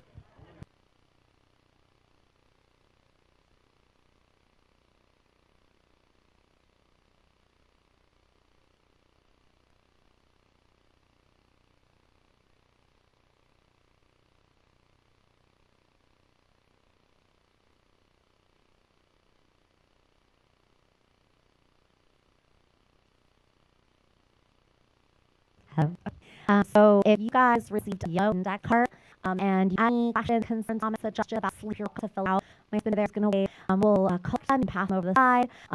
We've definitely taken questions from the you guys who preferred it that way. I have some sweet if you need that as well. Okay, so just like a tradition, I am Ida Haku. I am, first of all, mom of Tala. She's 7 years old. She is absolutely hilarious and has so much energy. And she has GRIN2B autism, likely loss function, ADHD, intellectual disabilities, cerebral processing, stripping issues, and super bad constitution. So that's her in a nutshell. Okay. So, also a patron in the child area, and been fair to the birth of my daughter. But I've had a one of more complex children. Has taught so much, and I can learn and grow through community and the whole brain community. So that's been really amazing. So I have two. I'm really excited to our special today. I have two amazing people next to me. This is Jelani. He's an occupational therapist, studied at University and practicing pediatric OT for over 20 years. He also has a history of epilepsy, and he's thought of a 13-year-old amazing, beautiful girl, a rare genetic disorder. She has a genetic disorder called BAD1. So interesting because our kiddos have GRIN mutation, which is the glutamate neurotransmitter, and his daughter has a ABA7 mutation, and glutamate and ABA sort of hand in hand and sort of opposite. So we've known each other since I think we had other children, and together professionally and sort of over time, sort of living our lives. I think Ryan has a lot of really good science and professionally there we go. And to the right has Janessa Boy. She did her training at UIC Chicago, and then her residency fellowship at Northwestern and Larry in sleep medicine. She's a board-certified sleep assistant. She also first foremost of 3 beautiful young children, and who I'm sure have a suspicion that still sure you don't get very much of those. So I will leave it up to questions. Any? Oh, okay. Thank you. So let's go around. You're being up people. Our biggest issue is hyperactivity. Our daughter seems to be getting more when she should be winding down at session. Well, I haven't doing here. So this is a very, very common thing that you're actually very a lot of the normal thing that happens. It's pretty easy to sleep. We control our key in them. The part of our brain and our balance that is really our internal clock. It's time for us tells us when a 24-hour day of our cells are more likely to wake up. And then about usually 7 to 9 hours later, have a dip back our energy. Anytime is like late afternoon, because really race and have napping to time. Our culture to encourage having power through. It's actually able to that day. That very to have an uptake in energy. Now time is going to be a little activity nearing bedtime that makes us feel why are kids tired? We're away. But if you ever feel a reaction after that, we don't have to fight. We really mean, but we can encourage physical activities that are a little more relaxing and really getting fun at the same time. And that's sort of going to lead us into really advocating, now I'm ready for sleep. That comes a little bit closer to our too close to the time, our natural moan and kicking in. So the up and down pattern, if we fight it. We're just really into things. Figure out like your child loves, pressure thing, try for ways to do that. Some PMEG solo, just tackles people against me sound counterintuitive. There's a lot of sinning, and but some that's also very coming. And it's bring your child is those things really good. And I know everyone's about keeping time. You need to be at this again. Think about finding what works for you, the child, and first your overall piece. Absolutely, that would be different. Also, being that day, what was it? A lot of physical activities. Was it a day out? Perhaps, we can be a little bit firmer about. We get there. We should do them every time. Was it a day hanging out? I don't know, like the family being they didn't train too much. We can lay that day. Have our time. It's just they just sort of we've done it. That flexibility is real important. So I have 2 questions. Some of us says my toss and into the time, and some that take no hour for sleep. Others is similar. Struggling with time to talk and dimming. Take long to fall asleep, and some waking up in the middle of the night, like 4 a.m. and taking a same. We've had the Well, so happy about what we need for us each and every one. We need to really relax and calm. Right? We can't anxious. We get overwhelmed, getting our mind. But inevitably, we'll go off. Everyone walks out of the room alone or child alone. When those ideas and circumstances come up, so I really love recommending the world. I like guide processing time or him prefers like still do time. Could call it schedule activity time. There are thoughts and feelings and circumstances that we can't just can't go away. Right? Our kids can't either. So I like to do it at a different time in the day. Those feelings, thoughts, and movements can go intentional. And I often encourage friends to like time 5-10 minutes a day, a relax my time. There goes, okay, every day for me, I get to tell mom everything I was thinking about that day, or I get to like sketch or swim, well shoot, or I get to kind of have bouncing, jumping, moving time. This is a little bit like therapy works, right? Sort of a reliable place to get all your tests. Get off your mind, because can't really our children are, so we give them a reliable place to put those ideas and feeling else. And again, it's all about meaning too. The harder if I get certain things, they're gonna happen when we're falling asleep. Anxious and wanted to talk about something or off our mood. Arousal shows to be low than if we're feeling the system. But we're gonna up it and want to ignore mood again. So we incorporate earlier in the day. Yeah, I mean.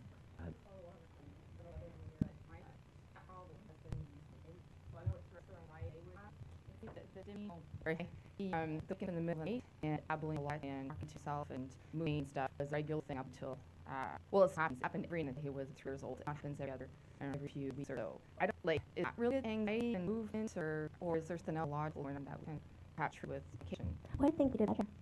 What do you think less class? I don't know. We've been using behavioral modification since he's 7 months old, and it didn't actually like it declared till he's 3 years old. It was consistent, like dying at bedtime, having a routine, getting circadian reset. But he still was up once in a while, middle of the night, and we were doing a journal, see if there's anything, and there's nothing in terms of food, his schedule, his weekly stuff, any kind of. I mean, once 3, it seems like we're just mirroring a lot. So. And I definitely think you're doing as well, right? So what I hear is that all the texts you've been doing since infancy, now that you also have they're seeing click together. That's a really long time I could say that you're keeping at it, it's decreasing. But I think when we say we're expressing anxiety, we think of it as what are they worried about, right? It's not exactly what stress is. We have stress all the time. I have stress coming here today, I was excited, right? Or we had stress for your way, right? Or maybe we'll have somewhat of stress when things aren't well in our lives. Things can be very big or very minor, but can change the way our brain is assessing what's going on. Sometimes what is stress to me, not all is to you, right? And so we don't understand what is stress right now. It's positive or negative stress too. I think there's also layers too, but you've been doing those behavioral opportunities to let him move out in the day are really key. And you should also find ways to kind of put through the body, through movement, right through input, massage, sweeping, bribe brushing. Sometimes you can almost mimic by trying to do a movement when you pride that straight put forward. So it would keep amazing things that we're doing. There are other instincts as well. Could you start me labeling and just saying like certain feelings that maybe could help? Well, I mean, we talk about that part that created time routine thing, but then he gets his anxiety, that's I know it's probably true, but yeah, I totally understand. Yeah. So I wanted to mention something that we do like pictures, like a scale, like being frustrated, just pictures of people. She's still like where she's at, pretty logical, I'd say, match like her behavior. So it might be like don't just. I mentioned that too. Those cells work like with the therapist trying to create communication boards or things like that to help figure out those words, those transitions. Yeah. So I have some questions kind of segue, and I think kind of we're talking about a little more. So a couple people are asking about medications and what people try, and when the person who was first to talking is in the middle of the clonidine, and that not work, and the try just a little bit. So like that's just based on your initial response. I want to know what you thought about that. And then the other question is try to use medications, and none of them have been working for staying asleep. So talk a little bit about your guys' experience with your personal professional evaluation of your commissions. I don't have any. Personally, like my daughter, when she sleeps, she gets sleep, and it's always working together. And from them, I work with, I guess, trying to routines and trying to satiate those needs, trying to have you pattern and move out of the routine way. But times that over there too. So. Right, can you speak personally if you got medication for college? You want I have issue of sleep. Once I'm going to say that once I got sleep, letting it out, I would sleep. But once I found out and got my addiction, my world changed. It was so clear. It was very opening on how I was sorting out. So again, it's such a very important thing, for development for your mind and your body. So keep working on. So yeah. Yeah, it's so upset. Thank you for sharing this spirit. Like any disorder, there's time-based medication. The time it's appropriate. Choose which one I think is important because medications often have multiple roles. Sometimes the side effects are actually used to benefit when we use them.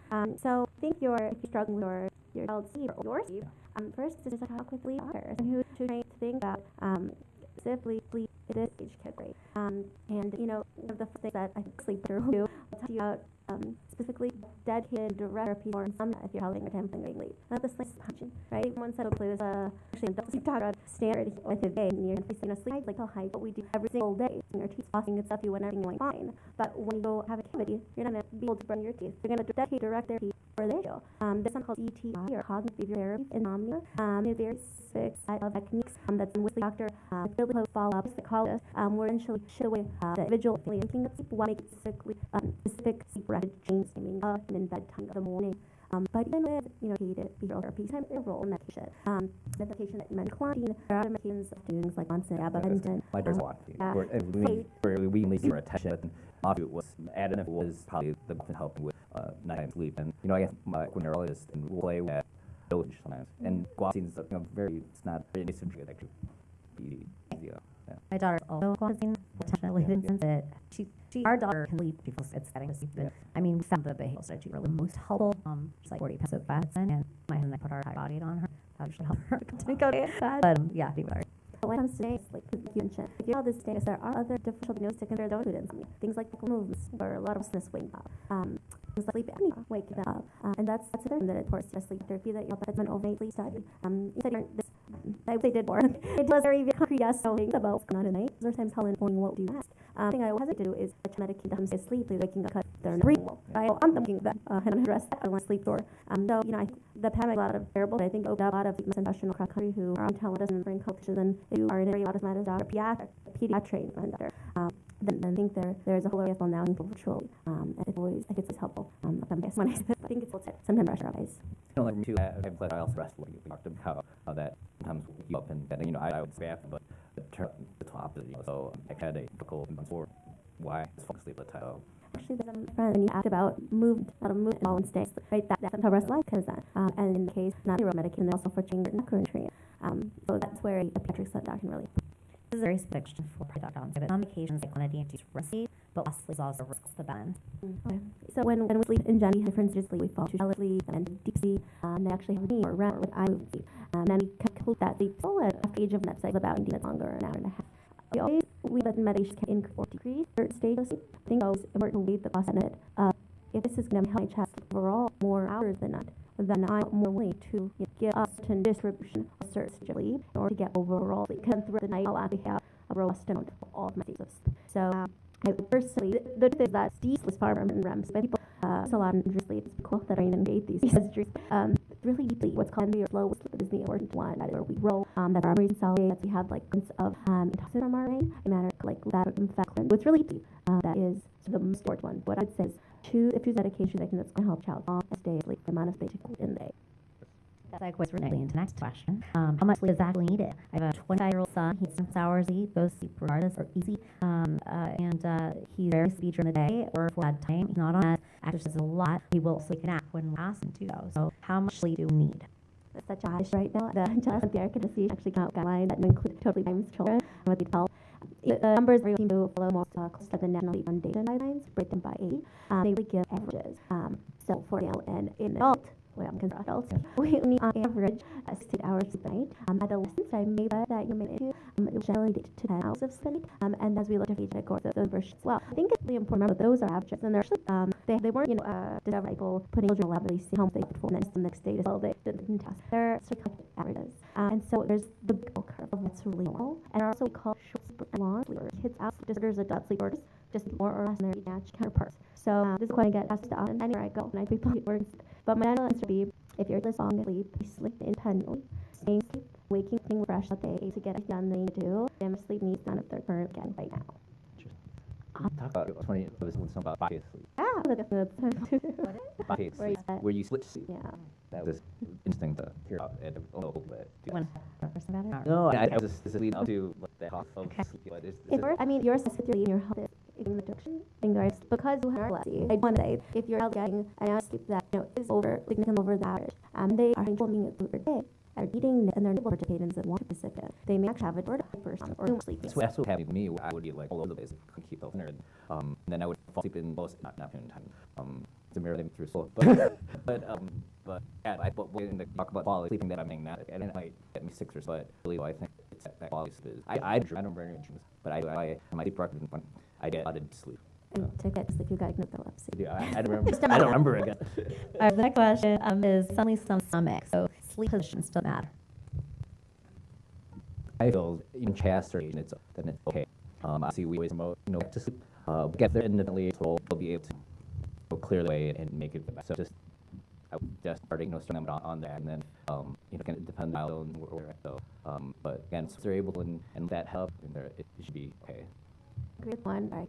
But the one that they should be able to breathe well and laterally. So if they're just tiny, big comfortable, as they're it's safe. But you notice that they can only breathe comfortable when they're back there snoring or breathing or gasping, pausing or everything, then concern. You see a for.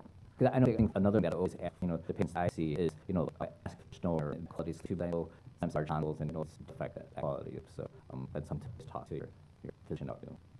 So also another question. So we have 13-year-old with partition C, placeable life. We had an associate over 10 years to discuss this issue.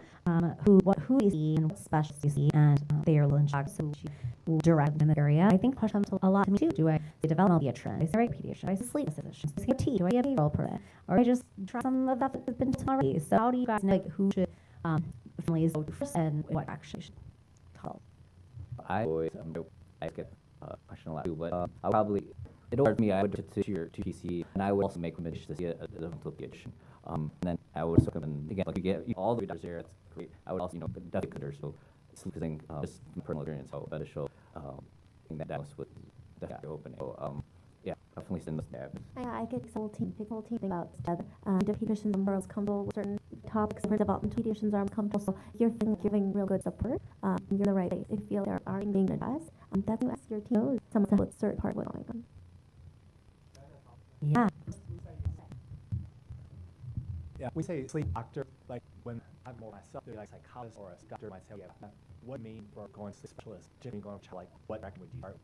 So there are most medical institutes. I think it's a new specialty thing. There's like 100 in the U.S. Under us, but there are people who go through usually pediatric training and do additional in medicine, and will sometimes do the NP and sometimes practice pediatric sleep. And sleep is different than sleep. It is sleep are different. Their underlying causes different. So at least in the Highland area, we have Lori, Chicago, you see, we were fortunate that we were sort of oversaturated with pediatric doctors. But you're looking for someone. You go to American Sleep Medicine website, the SM website, and look for pediatric accredited institutions, people who have both physicians in pediatric sleep medicine or pediatric like a psychologist. Sometimes they're of both together, hand in hand, with both. We have one too. So I've worked her up too. Yeah, so that's one from two. But always, sometimes the team you have has been knowledgeable to bring up the issue worried about the most. Okay. I think that's really running about all the time. So many kids on an basis. Even I don't bring this very much at my office with the doctor. So I think it's because so many people are worried about nobody's worried. So just remember, and you can go back and you can make an appointment or do and kind of draw so much time and explain that. What neurologist has been very daughter been full too. Again, absolutely. Yeah, it's very instrumental in advocating for us to us.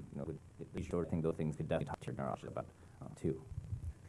I have a few more random things I want to see. We're getting close to time. If you guys had any narrative want to share with the group, and have advice.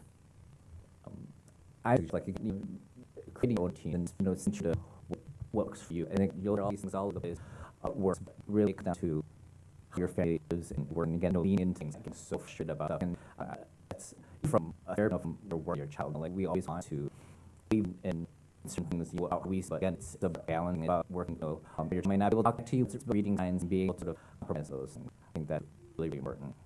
Absolutely, and I'm so humble to speak to this group of amazing family and caregivers. I think there are rules. I think we come and think there are also rules about not having specific bedtime. This is what a bedtime must look like. And these are sort of that happy the bed. When really the truth is, I have kids who are on going to bed with their heads, right? Electronic, the ruling no, because that's what we're communicating right for bedtime, right? I have kiddos who for the surface of the floor bed, and that's just fun, right? So that is to have them come and elect around whole bed experience. So see the really positive association between bedtime and my room and bed, this is and how we communicate with them. And speaking to sleep, there are bedtime dresses and look at food around bedtime and kind of just that even to progress. But that's not what our kids need. There's most of you get very relaxed approach to bedtime, help them lead their day away, settle down. What it looks like on families completely different. Actually, kids are completely different, and kids completely one in there. It shouldn't be sort of geek routines or even bedtimes. So I think you can go in just that sort of mindset. If reading your job, you're doing it right, going already with yourself for success. I wanted to share a little bit about my daughter's timing. I stand here as a board of teachers that would never recommend these things, standard care. There's definitely involved. Spin and only thing that shuts her down is passive. She's not used to any of my day to fall asleep. She needs to escape. And you know what? That is what we're going to do until we get rid of it. I already told you, we basically all made on her. So now when we it's about weight, OT, 5% body weight, we like, I don't know, plus 5 pounds, and we like, I don't know, 10 more she does, or 10 or 5 more she's maybe. So, you know, I mean, that works for us. We're not changing it. I mean, it's not recommending patients instead of care, but our kids their own cost. So, you know, that's why I was saying share. Any other questions of the meeting? We exactly on time. I'm so proud of us. Give right back to Philip. Thank you so much for using the panel. Okay. Thank you all. A few things before we approach. First of all, Grid Therapeutics asked me to announce that if you're interested in having an interview done, that's where to go. That's located in room A, which is if you go past the kids' room, it's next room over there in room A, which is going to be served over at a bar. So make sure that is open. No need. The group O, we decided we're going to push it to tomorrow. Okay, so just think we get in, eat kind of build and reflect. We'll make sure that do that. The group O will take place today. I know on the end will take tomorrow, some probably during lunchtime tomorrow. And then last certain not least, so in the afternoon, particularly the session that we have coming out of lunch, dealing with special legal and future plan. I'm going to strongly encourage the last child infant to have not have in the room. A lot of events talks to be take place. The thing we really believe in is to pursue contacts with kids. So we want to know where we sit to them and make sure they're in a position where hear things that are serious and issues to sort that. So yeah, it's going to encourage if you have a child that is above the age and to keep them out particularly for that having. With that, Aziz, thank you much.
Welcome back, everybody. Everybody had a good lunch and are we able to have some accommodations, make some sense in. We're going to go ahead and get started right away so we can keep our schedule. Our next presenter is a team Mr. Ron Rubin from Law, who deals specifically with special needs and future plans. So, Mr. Rubin.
Maybe down there.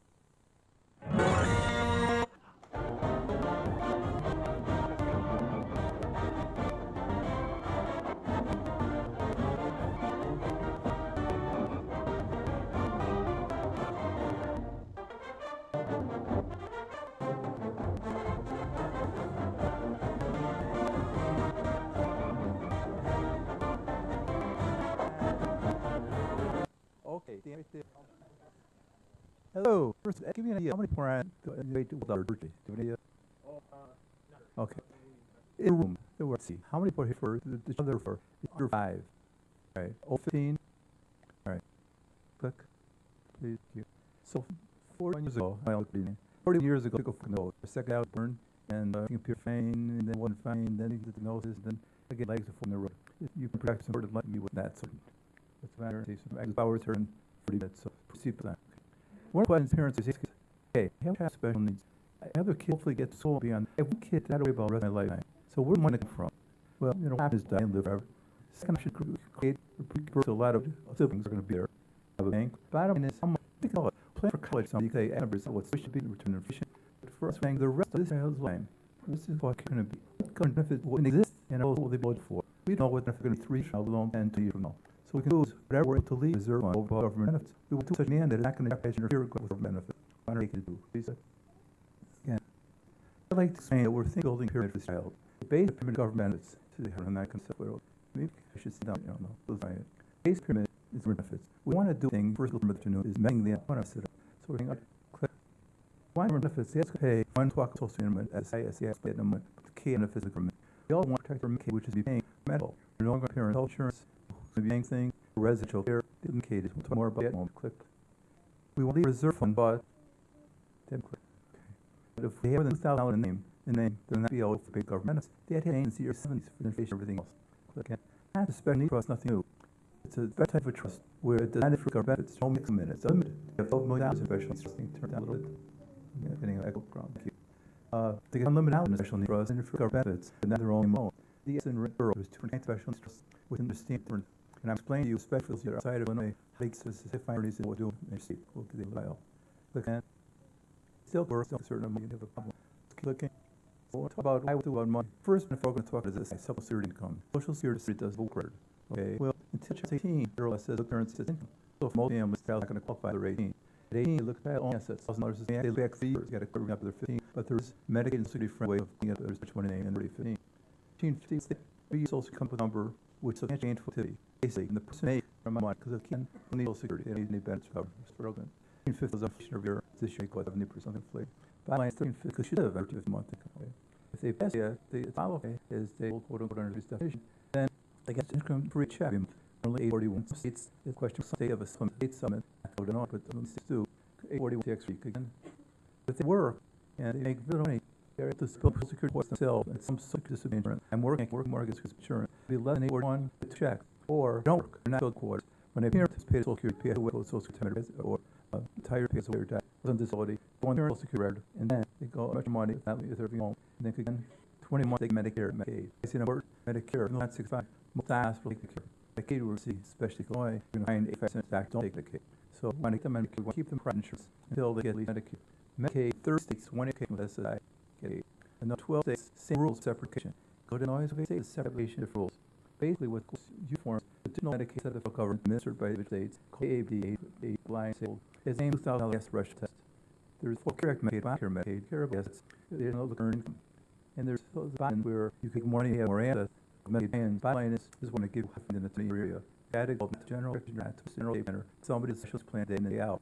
The same as president of the attorneys for states, probably about people remember their fellow parents or sibling individuals' special needs. So 2 kinds of children's trusts. The Reserve Special Needs Trust, which has been on the course since all states and by state Illinois since 1991. That third part means their money. Mom, dad, grandma, uncle, and other people goes to the bucket of special needs trust. And it does not count their available time services, what they need, they won't have benefit. In 1996, Earl Pest, second trust called the latter name, or Brothers Party Act. This concept was the birth phase, they got 7, okay, right, 13, I want to benefit, no, some document, and I want, or about 2,000 big was. So to create a second trust, saying, we put check money there, some money, whatever, first payment. But the key is, and they pass away, pay the government for what they're going to do in their lifetime. Third party is his family. Also organizations, the thank you, family members, or whatever. Click, please. Able council to remove 215, was created Illinois, it was 2017 they exited. Bottom line, this is they also have on me. Federal government said all those pay big. Illinois, you'll see no more about it. It's no pay big after long, because we're going to override and says it is. Legislators aren't right, Illinois. So, but we're looking at type specialty trust. Bottom line is, there's over and above government benefits, there's no limit, and proof is spin mirror, proof federal state government, please. Third picture click of the picture. It's coming in and here it is, you give not the child directly to the special needs trust. And about benefit insurance for 401ks, about the answers please coming off because he has money in third party trust. If they're diverse and high chance of out of their special needs, it's got to go first not the trust since 2009 so you declared it. Even though parents paying the child support, that it's the order that belongs to the child and medical party to the save. Click this. Third part, they said you set up parents, you decide where it's going to guess when the child passes away. The card is no needs it. Please. So you put if you will live as federal student special trust. No, the answer is no. You want to now, please. You stop. Right, listen. I understand will. I'm going to get money. You talk out of this trust. I can make out of trust. Just think that there's a big tendency to 90. It's from 90. No, this one is children's trust. Okay, it's for title there. But I think what it is just another different title. What documents children's trust? That of the paper. The paper is the instruction manual. There's money in trust. Take a look at the declaration. There's any money there. It's just how some money we can charge. We say who gets left when pays or he pays away. Yeah, okay. Look, anybody, my parents, anybody put me in there except the Fisher. Got about 20 people for our trust. And Monday or only trustees next up. Monday or trustees until this.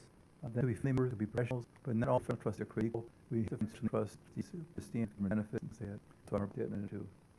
So let's find the third party trust. So it's just my idea to but I'm and to get the best options. So we teach education course attorneys in this.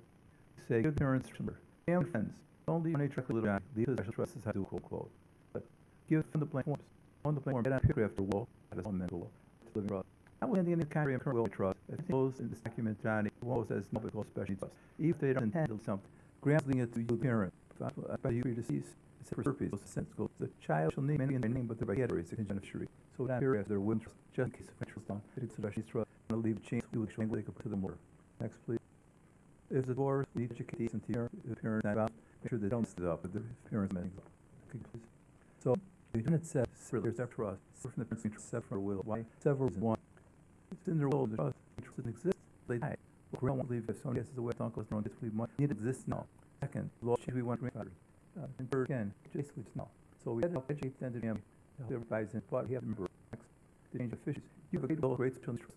Control the higher that 401k, 403b different. It's actually the beneficiary. You have to pass your trust. You have to sure know where the trust name is the beneficiary. It's existing special trust. Click. And clicking this bottom line is really wonderfully them. We don't put able out statewide, so it's not first way even able out. You turn to minors account, custodial account, minors trust accounts. Yeah, so here says at 18 they won't answer child, but 20 they will. To keep record of it, really want money to still counts in your will get to the child. We want them to do to the child's trust. Next. What if through the what if there's 30 assets in the child's name? I have a situation where grandparents passed away for years knowing what's anything to do. Parents didn't know about it and they're paying for the competitive and so 30 their name. I said, I don't know it. The money in their name, if I had an account now, if an account is benefit, you change it. But there's in their name, yes, it's their name, lots of whatever, or we have to use one, spend, well, it's 3,000, oh, we spent, okay, not too much spend, all right, next. So we can account, create 14. God says, you can put one account beneficiary. Now, with 16,000, you go up, periodic, with 16,000, you can go, all sources, each person, all sources, not 16,000. They charge the owner, if they trade in, and there's no the owner, keep going. Keep going. And it basically, it works the same way, special they have, under federal law, it says the states can have reimbursement, a child away, whatever's in there. It's optional, basically. Click for a second. Click, please.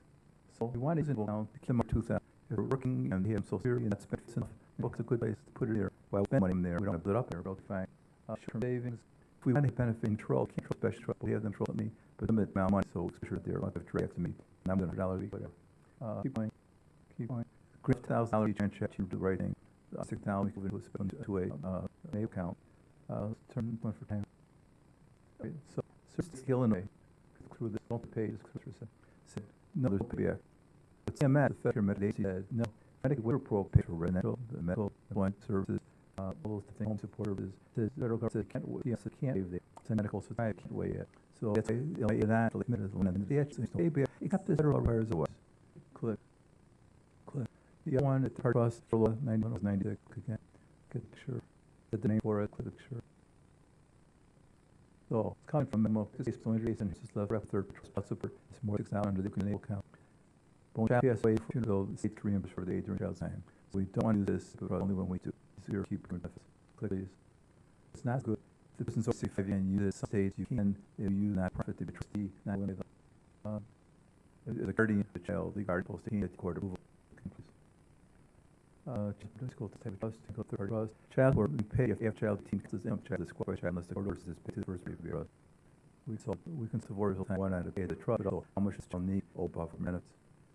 Click on please. So let's one time, hold for a second. So if you apply for SMFA, you have to tell them especially CH qualifies, okay. Your government benefits and you just need to 10 year both for SI, do you tell them us again? So what do we see? Mistakes. I'm not going to have for the time, but click we continue courses nationally and data. We go through all the different things that we see. Some call fatal mistakes, which are those that interested should be interest, which is the reason why I tell you how to handle code learning. Let's clear this. I'm going to be at your schedule. One is the state of change state vision. You do extra trust in state. To pick away child move from the state with civil. You have to sure that trust be modified, not for in law, but the change in location. Look, that's a whole different. And to tell you, how to find an attorney in your state. First, have an official alliance, the national organization, invitation, the process. I'm guessing residents are clearly on board. You have in your area, if this is a learn, go to people please go back or not. The other one, it's on the screen, but it's okay. The other is called the Academy Planners of Private National Station. Generally, those are and the especially entered, they pay up, and they'll be found there too. We want to turn it to one organization. Mobile organization, it's okay, please. Now click, it's just spell the trust here, we're out. The rules, okay, we got way. Now I'm being a guardian for my child, type though. Now for us, got to end after 18 guardian, that's it, parents will be if you say it, you have nominated state and you'll name from your child. Living costs have been quite giving us to cases. Say, disabled real time youth or me, spouse, my dependent children. Well, if you can't, it's vocal. It's now a worse for the calling in front. It's special which to be lit trust and in your wills, addition to trust. Move on, please. Okay, here's the pay. When PSA, there's 3 kids attended. How would I pay? No, but there's 3 kids to be 3. No, it doesn't. What do I know? Well, me and a young child, not special need of college. I don't want it more, but there is no right or wrong. And we could tell you what's right or wrong. Some people formula. So my son, who's now 40, was in a free-person home, spending 80 book. I've been there now 13 years. You know what it costs us? Social radiation, and it costs every year for the government. May cost could be the agents. There's 81 at home, it's fee. Gives to the workers, the FP patty. So I say, okay, so 85, 90 minutes, 8 PSA, times number now was to live right. Build formula. You're saying, that's funny. I don't hate too much money for expecting us. And they go home, visit with simple, they need to taste it because the other family members put them into PSA. Bottom line is, if you have a look them in, from them to be printed. Some people say, here is going to send an insurance policy. It's going to pay the second of a parent. It's going to do a kick spill needs us. Keep it in the curate. PS years old. You determine account. Close house, stretch out takes people 10 years stretch. Social trust and be after it gets life and stretch about. There's actually what's waiting to take now attorney. It says me, want to quite benefit spill needs us. And the other kid at there's a VS. But these. So who to make all those decisions for the kids work on? Who understand? Nobody say what to shoot. Nobody understand what they're saying. It's saying, oh, we'll live with your 18. Rough to cut. You're down. Don't worry about it. We're saying you're in town, you have a job, tell yourself, what to do. Even if you're out living with them, they're going to be called to this is lifetime. So who's people? Maybe script right on the first number of years. Saying, school district live in the special ed district, they live in control district program. If it's very simple, you're strict your mirror. You want to sim when you get a voice, she's going to be guardian. If you need a sister, so don't name or think of the impact there. Trust me. Point her to the child, they're medical, and they say, well, holding candy, some point of check balance, the different receptive or clip. Run a oh, couple of sections running through for your time. One, and outside if necessary, but it's also the pick of your hand there is a trophy you can use for information if apples. But okay, 18. Question is, they're happening at all, so it says subsequently. So this means that through the pressure to you, sure says you offer up, you get to them at home and make a claim. I'm talking to lawyers, grenades, driving. Bottom line is you have authority rating. You do the questions asked can be answered only in decisions they're vulnerable. You take managed by others. So then that is what do we do? Before we jump to guardianship, we all the alternatives quickly. They hate the simplicity. It's enough they don't have to be a genius, they have enough to understand basics and we if they just know quick. They have social capacity. They have five. One decision making, which is in roll updates, it's like leads. You get information, can't decision to them, but you get information so you stuck in their own cities. Or the 9 hours of earnest time and it's how of attorney. Please. If we're social capacity, we look at guardianship. In Illinois, lives plenary, full vertical guardianship, but it's going to court. Take away from somebody, please. Letters of intent. You go letters of intent, you're going to find special needs, your letter of version. Face saying, look, all this information about that without procedure again, or this and don't try this, which that didn't work. Who knows all that stuff? You say, well, maybe other kids will be all to do. Who's going to be around? Why have both together? You're dating, it's about teachers and so on, and teachers and diagnosis history. I could in the future, so to speak. Do those buzzwords, whole list. We have on a website, who.com, this will form, but see if you're clicking it. About how to get back. We call their intent. It's important to educate siblings. Ben, my son, who is a teacher of insurance, able to individual social needs. Says the study shows it's the able to have the table something like such thing. The line is thinking about there will always be with social needs before and with their thinking about it. So the national sibling leadership network is the national one. So you can think again. Show one I can click, please. Again, on the other hand, number 7 is also siblings chapter made for siblings. One of the things is also end up the print likely click again. So right on the tube side there. Click just for the again. Just go. Okay, so question number 2 will send you a PDF of the fill PDF. I'll take from the also Michael's written on top. Or you can wedge up to get form. Again, it's just article I've written periodicals. Again. So my email's up there on the materials or website there. Benny Alliance or their name organization. You can also find attorney. Click to website. You can say the materials for your data. Again. If you can't find somebody in your area, then you can get Academy Benny Planner. Again, and they can join there most time.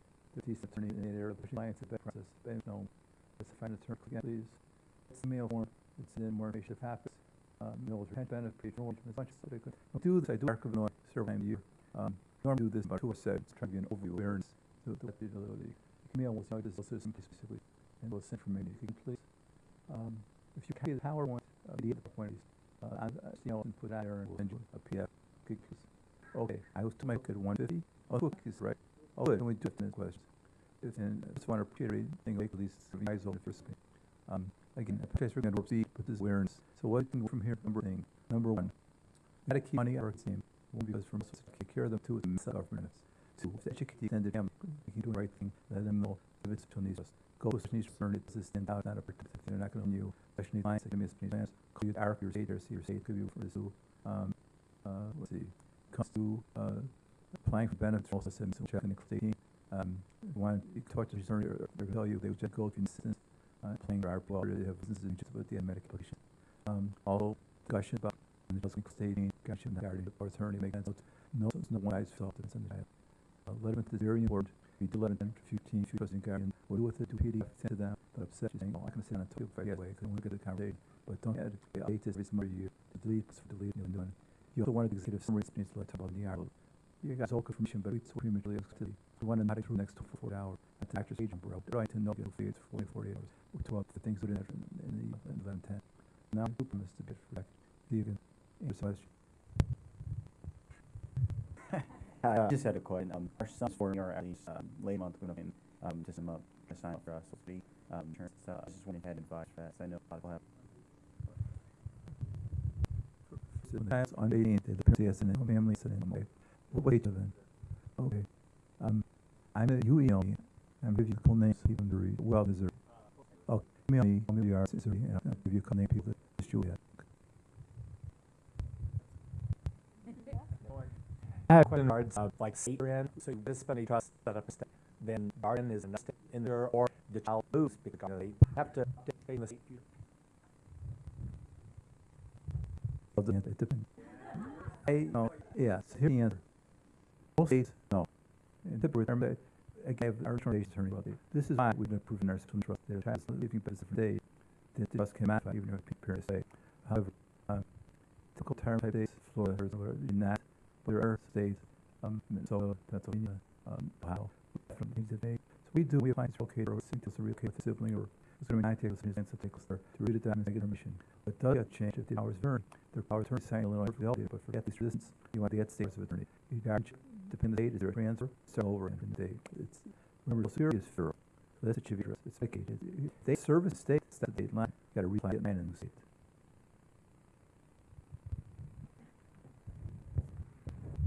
So we went through this recently in 2015 and we processed the paper spending. But you explore the test the paper and then trust off of the accounts. Just was not submitted the difference. Basically, just thinking to Singapore corporation. Corporation exists not having bank accounts. Trust is signed. It's damaged. So the information should be given when we do this. So I'll give you this is what the bank broker when you open an account. Trust if no way of law, it's their own head of not the trust. The bank broker is still paid or paid. Open up what they get a good grow. If you have like a great individual account 17 or banks or whatever, the trust account 7 different bank, whatever. Most of the time they're treated as anti trust CRA and account in the room. The appearance of the take the appearance as that. The emergent is apparent. The percent is quite a qualified disability, which means the income is percentage child, everything to depend on the deduction and any extra. Only there's a small exemption, every exempt individual spending just small exemption. They had its high tech record away. Plus, the tags are layers, circles, and she called X and specialized. There's 30% bricket. It's $10,000 for us, but it's $100,000 for an individual. So we train. It's going to be over. It's meetings for the guy.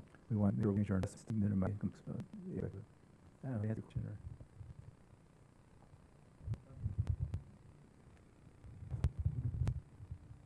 We have fiber. So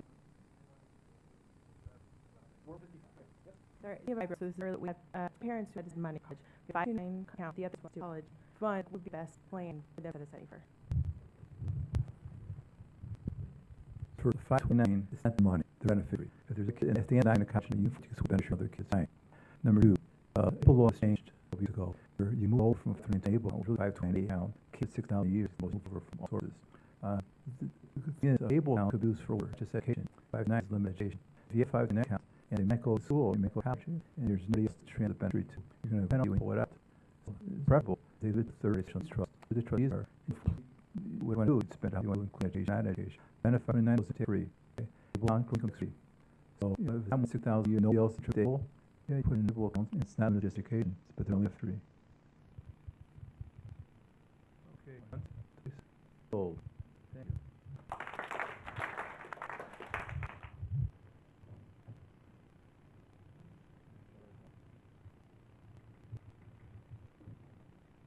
Thank you very much for that. That was a kind of icy review, but the way room kind of by the handouts, extras the right. I'll just share this group. Do you mind if those here today?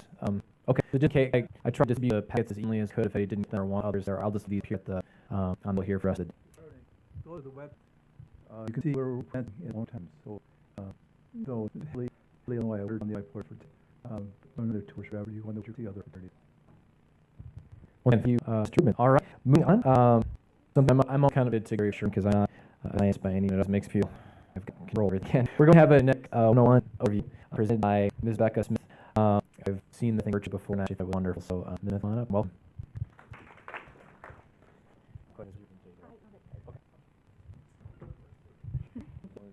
Well, hello, everybody. Thanks so much for having me here. I'll put my mask on if you make one.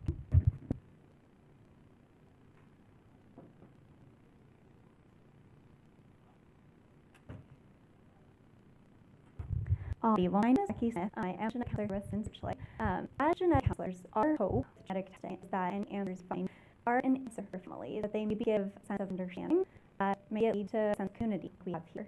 My ultimate goal, thank you, is that genetic testing words have meaning for family, and you can't make meaning out of genetic results if you understand the result are.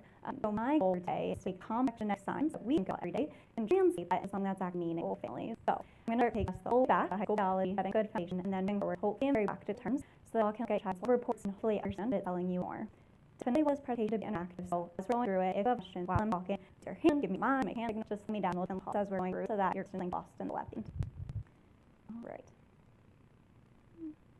See if we get it work. Oh, there, maybe. There you go. Okay, thank you. So what I would like to go back to the base, start thinking about chromosomes, gene DNA, then talk about the different basic types of next changes and what's actually happening at the DNA level. The book that's being great will help translate into those buzzwords, gain function, loss function, so stay tuned for that next. I'll talk about some types of genetics and other basic terms you see, and then going through how exactly your lab report or your findings that look about. I will say for diving to help keep who all different players, who all are on the piece of the puzzle every proving that science are like unrepresented in a registry. So after families have the genetic result, kind of just for humans to like online. At that point, we're looked at a whole lot of information about your family. So from phone calls with genetic counters, online surveys, a lot of detail about your children and your families.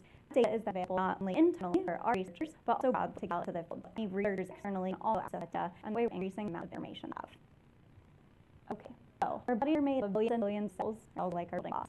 If we look at our cells under a microscope, we'll see six structures that we call chromosomes. Chromosomes are home to our DNA. So if we unwind our chromosomes, just like we unwind yarn round and ball, we see our long DNA sections of our DNA are then broken down to build genes. Typically, we all have 46 different chromosomes. If you under microscope, won't be arranged a bit, but we do sort them tallest to smallest and leave them there 1 through 22. They're arranged in by longest to the smallest ones. Our last pair of chromosomes are sex chromosomes. So typically, individuals who are assigned female at birth have 2 X chromosomes, individuals who are assigned male at birth have an X and Y chromosome. Our GRIN2B gene is located here at the top of chromosome 12. Zooming out the DNA. Our DNA is spelled out nucleotides, and these are 4 different letters that repeat very specific words. So letters are A, B, B, and C. And then our body reads through is DNA instructs to know exactly how to work. We read our DNA in sets of 3. So 3 nucleotides code for 1 protein building block, which we call amino acids. So I like to think of this as if building a Lego tower. So each 3 DNA letters codon tells us which amino acid should be coded for, and each individual amino acid is like one Lego piece putting together to build a Lego tower. The Lego tower is a protein. So going from our individual DNA letters to our amino acid sequence, our final protein. Those proteins have different roles throughout our body encoded by proteins. Of course, today we think about GRIN2B, which as we heard multiple times today is encoding subunit an MJ receptor. These receptors are located at synapses in our neuron in our brain and are a very important thing about how our brain is signaling, functioning, and ending messages. Now, we all have DNA changes. We distinguish for me or anybody who treats for, we will all see some DNA lab changes. Not all of them actually affect our health and development. Some of them are unique. So that's what genetics in the back trying to do is figure out what these changes are doing anything to such them our answers our children were testing for. We call these genetic changes variants. Many of them will be mutation, all something referring to the same DNA learnings. There are a couple different types of genetic variants can be, especially thinking about GRIN2B. So the first one to talk about today runs the majority of GRIN2B pathogenic variants that we know. These are sequence level variants. That means there's spelling change within the DNA letters. So like because more change to a different one. We think about these if thinking our genetics are instructed in code, kind of like typo or something. Now I know we've talked today about our C dots and P dots and how you put these in prediction models. I'm going to deal with C dots and P dots. So if you see C dot over here, that's talking about the DNA itself. We wonder DNA, what are those letters? Next to dot, the family is number. That helps us orient what we're even talking about.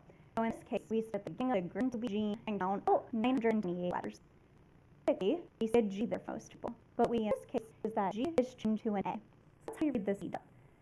We can also represent the very same changes by a P dot, and this is the protein level. So remember how we have our DNA and letters, and then translate that into our Lego building blocks of amino acids. P dot tells what's been at that amino acid level. Similarly, within our amino acids, we count 300 amino acids at the very beginning of the protein. In case it's big with glycine, it's chain with nitrogen. That's the P dot. You question therefore I'm on. Yeah.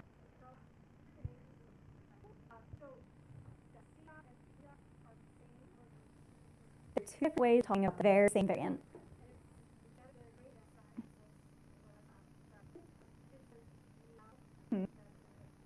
Yeah, so that'll be a little bit. I will get to that very shortly. Okay. So there are different types of sequence variants we can see. The first one I'll look up here is the sense variant. So that's one very specific amino acid building block shift to another. So again, for us, what this variant is telling me at the DNA level is our 404 letter as thick as C, now change to a B. What we see on the amino acid pro level is now our amino acid building block, we get a whole way to 135th building block, which is typically an alanine, and now it's changed to a leucine. So the misconcern goes to Lego tower analogy. If we're supposed to have a tower of all red Legos, this variant we one Lego building block in a red tower, now we love. So it changes one very section of gene loss. We can also have what we call non-variants. So for example, our D level, 3,301 letters in there in the B gene is changed from a G to a D. But what that does to your protein, it introduces a stop codon, which means one of the instructions that come after that are red. On our amino acid leg turbling, block turbling, it stops right there, and the rest of the tower is built. So on your protein, you have all of the instruction that came till the point, and it's cut off at the point, nothing is made afterwards. The way you can see the variant on report, one of these nonsense variants, is a couple different ways. You can see PER, stand for information, you can see a little asterisk, or can be an X. All of those things made that protein is being cut off then in there. Go ahead. Okay. Mm-hmm. Yes. Mm-hmm. Exactly. Yeah, that brings up a really good point. There are multiple steps you have to go through from DNA instructions as they're developed to ultimate protein that eventually will gain a body. So our body has to transcribe into mRNA and translate in protein. So all those DNA are might be there, but what happens when we go from DNA level to DNA and protein level is that nothing's for after that point, and so you don't see the rest of the function protein made. Hmm. So as I'm talk, there are other coming after you. Mm-hmm. Mm-hmm. Wait, and that brings up the brain, what we'll talk about a little bit more and talk about later tomorrow, that it's important to understand what specific genetic change is actually doing, because that changes how we're going to treat it. If we're going to intervene, we need to make sure we're actually fixing what we see the problem is. And so if something is working in one way, we may end in a different way than for a different type of change. So this is really the basics in understanding what genetic change is talking about. We can also see other types of C-level variants called insertions or deletions. So in this case, we're seeing a duplication at position 3915. So typically a C is now deleted and have an extra C there. Typically, we would just go from a C to an A. Now we're going C, C, A. Those are insertions. We can see deletions where maybe C just cut out and would move right along. Oftentimes, these deletions and insertions can cause what we call a frame shift variant. So remember, reading our DNA sets 3 letters. So if we insert a letter, then shifting the set 3 that we're looking at the rest of the way down the DNA. But that causes our Lego building block. We have a big protein, and then we have some funky building blocks that are not what we would typically expect because DNA codes change. And so what we often do is frame shift variants, we'll see some different or incorrect amino acids, all the short of those dot codons, protein shortly. Now, what you're going to do, you have to be very mindful about how specific genetic change is actually impacting protein function. So, classically, we've begun by thinking about loss function variants. These variants that generally stop protein from working. So, we talk about the truncating variants, so non-sensory variants that are cut our leg build tower halfway through. We presume most of the time they're going to cause loss function because towers of build can't do what it's supposed to. We also see gain of functions though. So rather than breaking what that protein is supposed to do, gain of function variants actually introduce a new function or make up to do something different than what we initially expected. So in cases where we think about neuron channels, maybe gain of function actually create excitability. Maybe it makes those channels know a lot more than we would typically expect. So gain of function variants are used as missense variants, the ones that are changing plus one building block into another, the rest can code it differently. That's a big caveat that missense variants are quite tricky, can be either gain versus loss function. You have to dig a bit deeper and think about things like where that missense variant is located. There's specific regions within the genome, more likely be gain of function. But again, I would have put it now, and that's a big later will be out. While about 95% of variants we know are into the sequence level variants, we also see copy number variants. So these are much bigger pieces of DNA that are deleted or deleted and copied extra on. So deletion is when a big section of our DNA is missing, duplication is when a big section of our DNA copied in. A copy number variant, these lesions or deletions, typically named after a location. So going back to chromosome 12, we know GRIN2B is located in a small top arm of chromosome 12, which we call P-arm, and they break down our chromosomes by a different bending or shading. The way that we read that down tells us that GRIN2B is located at chromosome 12, P1/1, which is way up here. If this is what your laboratory looks like, I want to tell you about all of this gene for you too. We'll start all the way over here to the left with first section. This is us our genetic code. So since human genome project back in 2001, we've had a number of iterations in terms of reference genome that we're using. It's important that we understand which reference genome lab is using, because that's going to change the coordinates slightly. It's kind of where updating their maps that have. We have technology and look more precisely at those details. Here are some location that we talked about. So chromosome 12P1/1, which I'm putting on the small arm pretty close to the end. And then moving here, long string of numbers is genomic coordinates. So those are very specific breakpoints telling where exactly the chromosome the deletion is. In this case, those coordinates correspond to this very little red box right here, would indicate a deletion within the GRIN2 gene. At the very end of the picture, you'll see something like there's system 1, which also indicates a deletion.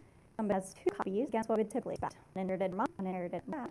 And if we had times 3, that would tell there's a duplication, so extra copy of that. A question about nomenclature. Okay.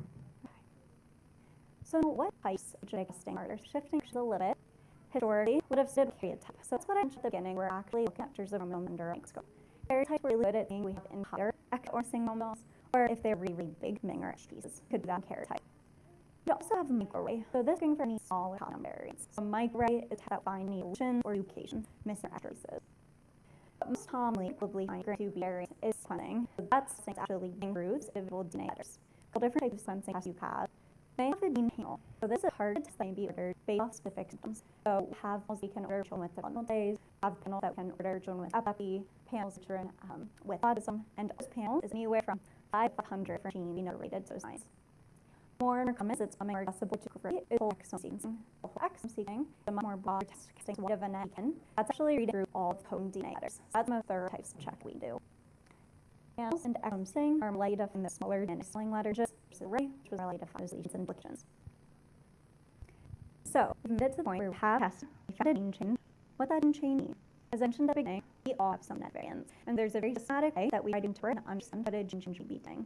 We use a lot of different pieces to try to understand and answer the question. So the types of questions I ask when I find a genetic variant, think like, we see a change in the general population, if we to the movie, if we to the grocery store. We find people of the exact change that don't know us at where developmental differences.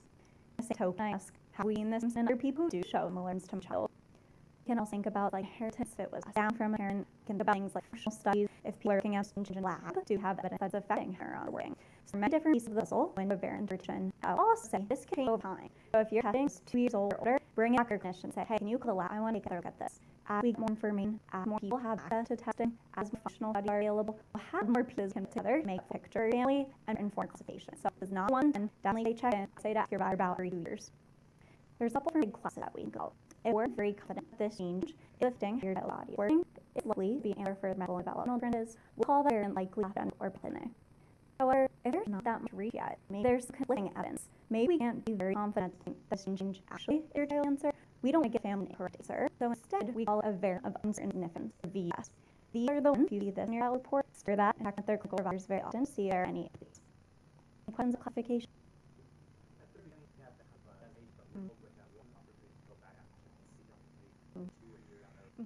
So it's a bit of a gamble. So there are some labs. The main one that we primarily our field is used currently offers one column analysis whole sequencing. So as you go through insurance, your religion is the lab able to get this again. At that point, lab actually read through all of your child DNA letters, not just looking at a specific one.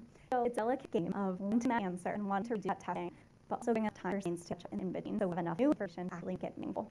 I agree 2 to 3 years is probably reasonable for analysis. Even if you use analysis, the lab study called GRIN2B variant. The lab can already just ask their scientists to relook at what changes. So it would be a formal analysis that they're not reading all filters. Their scientists are certainly able to look at lesions, research, and see if a variant has already been identified. There's information.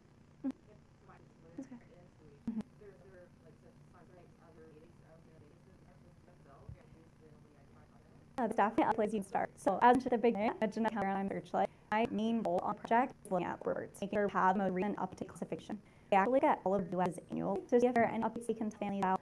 If you have a light pathogenic variant, you're curious, we can put over them, get to pathogenic, and like this email. Always happy to look. There's another website you can look at called CNVAR, CNVAR. It definitely is more geared to providers. I would say it's not very friendly, but you can type in search for your chicken.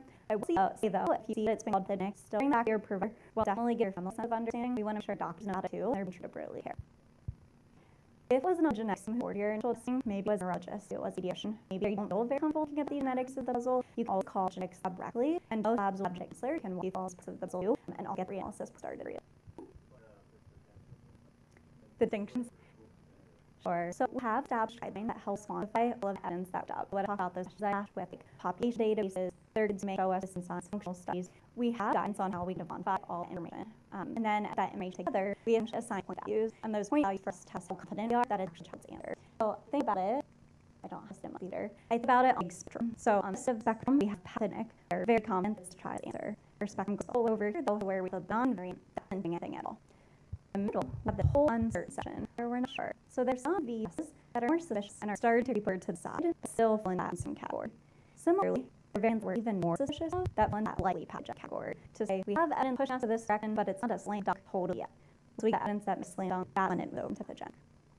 We largely treat pathogenic and pathogenic the same. If you're calling some likely pathogenic, pretty confident it's actually only the answer. So we treat them relatively the same way. The uncertainty is certainly the biggest root in any of the categories. A couple other I just wanted to find because you see them in your report.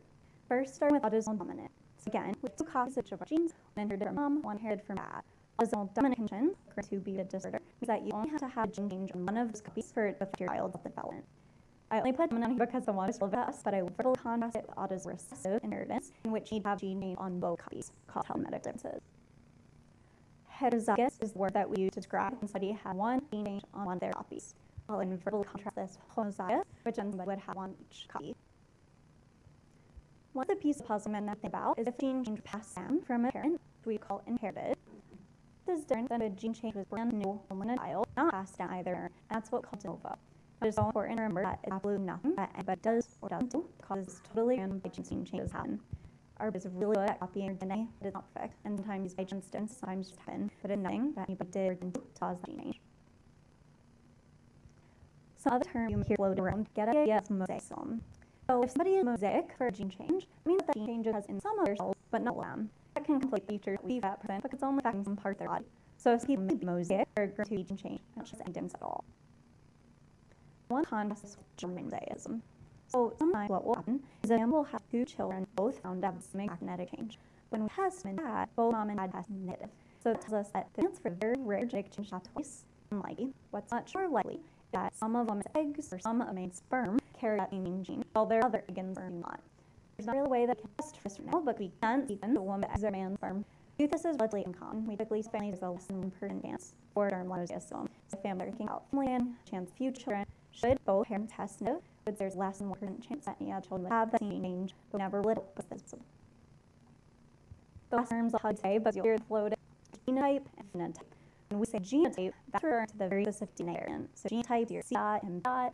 Phenotype is where we're actually seeing, and so things like developmental seizures, movements, right. My next step is to invent how to elaborate and how you pull the things together. I will pause again and see if any questions before we get into that.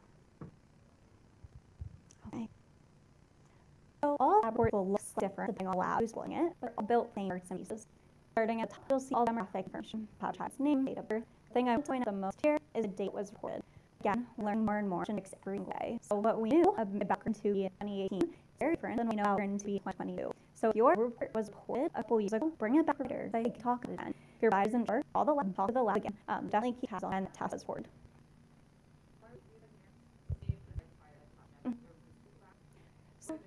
Right, wait. So I think that mostly with certain variants may have more information than guess one or another. Thinking about therapeutics, intervention, things where distinguishing between loss of gain function and where that means that child may be eligible or ineligible. Other things that maybe there weren't functional studies in 2018 now there are. Maybe we learn that's one of those common variants. And so it's nothing you have to do, but if you are curious of the gene change, there's another article reported, there's some literature and link could ask. I think you have to edit your list too, and the minute you're going if you don't feel it is most important to you. Moving down to the types of tests that were listed.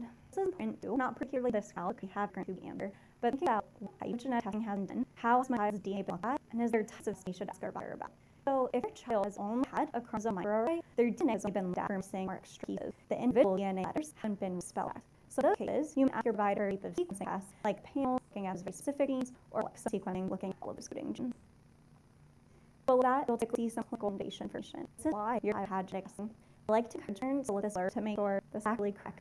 Sometimes in translate information from clinical providers to the lab, things get a little mixed up, and there may be some information here is incorrect, or there may be things that are missing. So would it be something to bring to your provider and say, hey, can you call that, ask that? This is most important because this is how genetic labs learn to predict information. They're looking for gene changes related to these signs. So we don't have a signs listed, it could look at wrong information.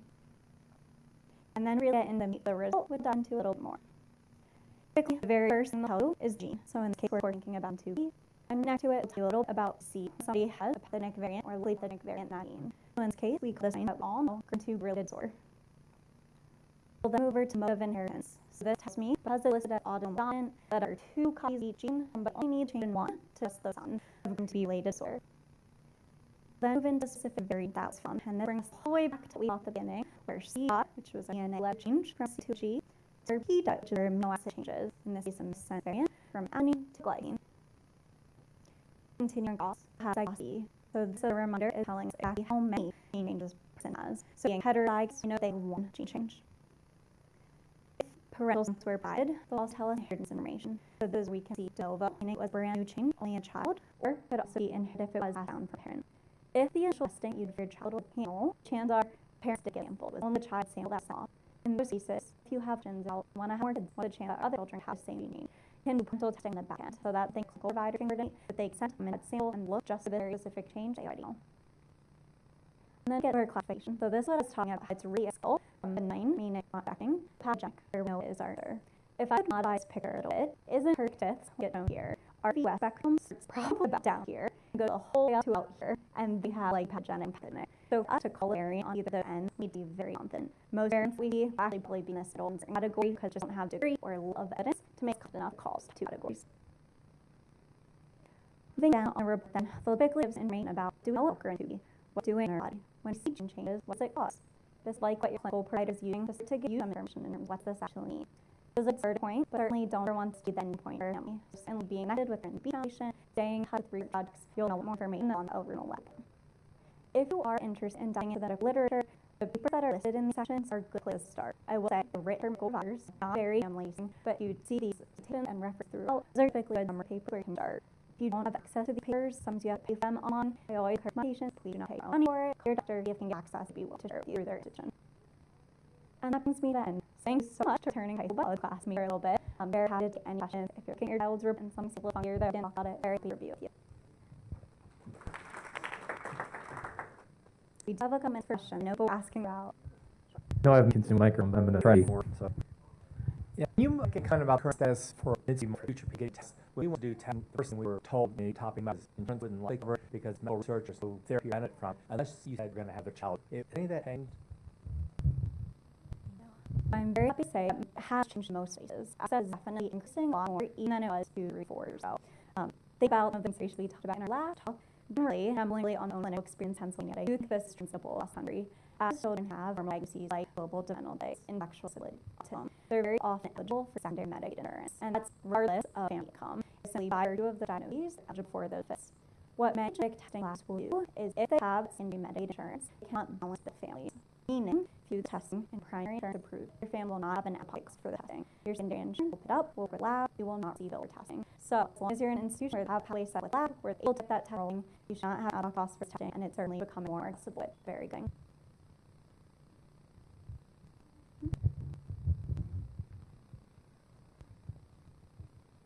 Hi, I'm DJ. I'm with Therapeutics. I know the majority of, I guess, the subject is under in range. And you guys really got that. I wonder kind of where that percentage is, where not of answer to the Jack or 9. Just kind of see maybe that's where advance is happening. So kind of know that center or whatever you got.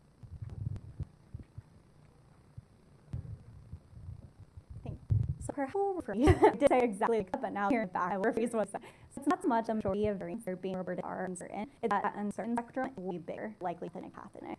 So in general, new literature on where the variants will intervariant, but the way we can cut it is if we are 10 to 89% sure that this variant is affecting anybody's development, or 50% sure, 65, 78% sure, we're going to call this variant uncertain. It's not until we get the 90% to 98% sure that we begin to call it pathogenic. That 99 to 100% sure is when called pathogenic. And so because of that, we have that 10 to 90% sure that's falling to that certain category.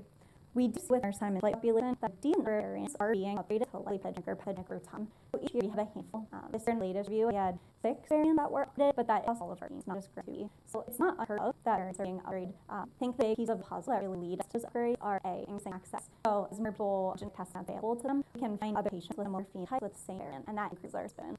Same thing as researchers are interested in variants. If we can admit more to this researcher, they do functional study and see that it's signaling the fact that how receptor working, that also is additional evidence that we can use to increase those club patients.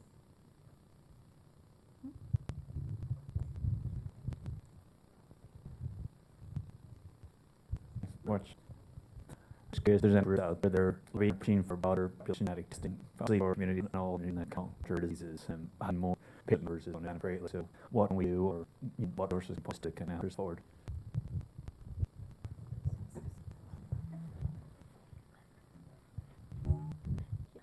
That's a wonderful question. Something that is really big area of focus in genetics field now. Particularly thinking about diversifying genetics knowledge. Almost everything we know is from what you can ancestry. And when you think about what you gene for people in other populations, other ancestries, our ability to interpret this variant is a bit lower because we know variation really looks like in those populations. There are quite a number of efforts right now going forward to get more data from those more diverse populations, which I benefit everybody getting that testing. Simultaneously, there's a lot of effort going on, both in terms of like legislation, thinking about how we get more testing covered from people, how do we push insurance forward. So there are counselors work specific with insurance companies, help warn the companies, say this is why genetic tests are so important. This is how it impacts every area of a family life. And so they're definitely ongoing effort, both government, insurance, and field and research to really increase access. So I think, in terms of what families do, I think a lot of it is community awareness. I talk to families in clinic who say, I don't know we do genetics, why is it important? And I can talk on my face is blue by eye, genetics thing important. But you are families, you're the ones who are using these results. You're the ones who are making it out of results. And so when you're comfortable, if comfortable, how you're able to share those stories, build this sense of community, I think that's really important for us to new spec families.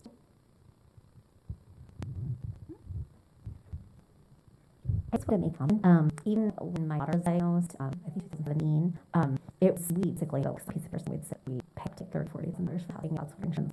Fortunate enough to do that. But even in the last few years, like coverage and the soap that are implemented is just today.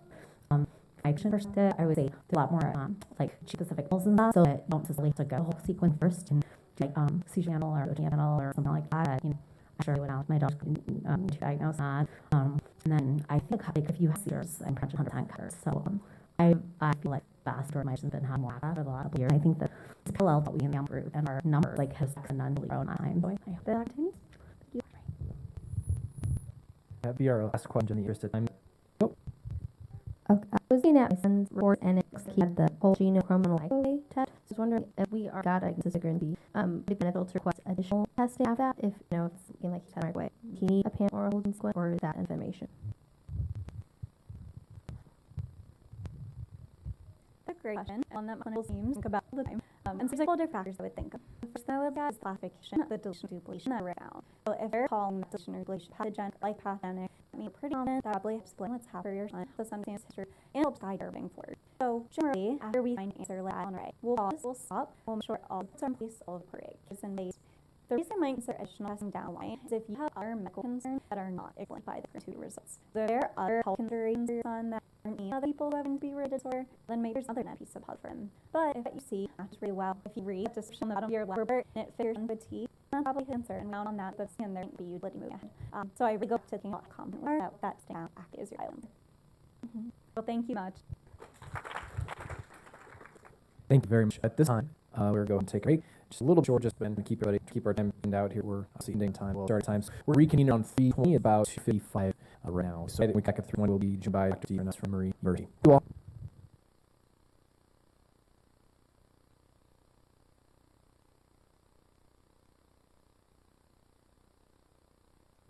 So real quick announcement from this. Hi, sorry, we forgot. Tomorrow afternoon, one of the breakout sessions on challenging behaviors. If you have a question, any sort of behavioral question for your kids, if you write down your old paper or just the notes, then we're going to call them, if you know Ruby in front of the lobby there, Ruby will call your questions. You just give her the day, and then we send them to the house to do the presentation tomorrow. So have an advance. But thanks.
Welcome back, everybody.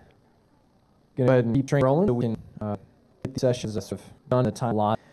Very excited and honored to have our next presenter discuss a topic that just always comes and continue to come up because of it's really quite a thing involved in researching GRIN2B neural order. I'm here to discuss gain and loss function variance, as well as to discuss something regarding patient registries is Dr. Trinell from ME University.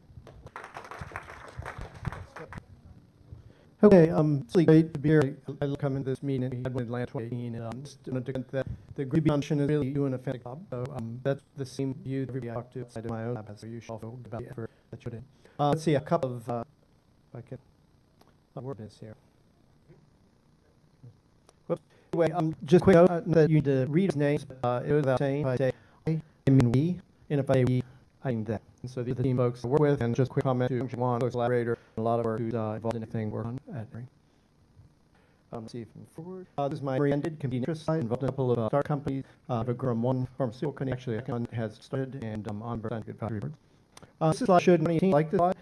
I just feel it's important to mention that though in a lateral and you think that to an extent everybody involved in research is there first, and so this is not just a comment from my perspective, but everybody behind the scenes working for a solution. You know, if no one issues, they understand your passion or desire for improvement in the lives of your family. Okay, we're gonna start Jeanette's one. I did not know what she's gonna call it, but I got a couple of slides here in neurobiology one. And I think maybe you probably know this, so I apologize in advance. You've all fully educated yourself in this. Just saying, I think was a couple of slides here. This right here is a Wikipedia image of an RC neuron. Here's an axon map, make a connection in the each brain synapse. This is sort of a mind-boggling number. That density is 1 billion per cubic millimeter, and that is far in excess of the best that can be cast in any worldwide and by multiple orders of magnitude. So the brain has incredible complexity and ability to do computation.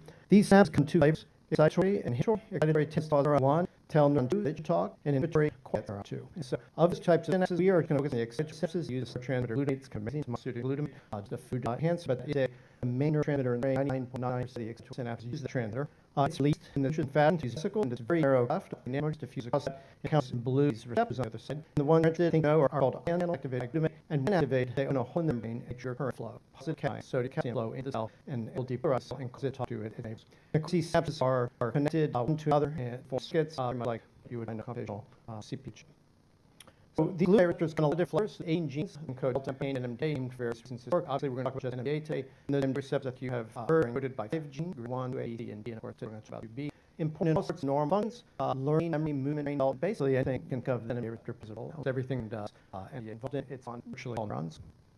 I've got to stylize part of the synapse here, the axon terminal here, got gold vessels with glutamate, and on this near left, whose molecule trend that left in my sense, and encounter the receptors active. There's a real world picture of that. There's an electron eye graph sort of reality thing, so you appreciate axon terminal. There vessels, or whole glutamate, all the dense here, the EM resolve. Actually, the NMDA ancestors bound to about 100 other finger proteins on the other side. So, continuing, we're going to jump into just a little bit called electrophysiology. I've got one slide here for this, and we're going to visit it again for gain and loss function. Here's a cartoon, and here's our real world picture. We come a little electrode into a piece of tissue, we've isolated and function. We could chalk that fiber, that axis fiber, and we evoke release of all these gold vesicles. And we use, I've got a gold slide here, you say glutamate rises in the graph. We can measure it and plot this as a function of time. In this reaction, would have very low glutamate, and then just before millisecond, glutamate up very high. It's no one more for who like think about their old chemist classes. And then with the 2 milliseconds right down. And this is the brain effort, because digital computation is so much more powerful than analog computation. On the other side, if the electron of somewhere in this septic cell, and where the current set flows, things are quiet. We shock that axon, and we shock that axon, the glutamate leads, passes the 2 receptors open. AMPA receptor produces a current. That ions flowing into the excited, it's also brief. A couple of seconds, it's all over. NMDA under certain circumstances becomes activated, and these produce these long, slow wrinkling currents that are very sodium and calcium with interesting and that holds different roles in the cell and cause different things.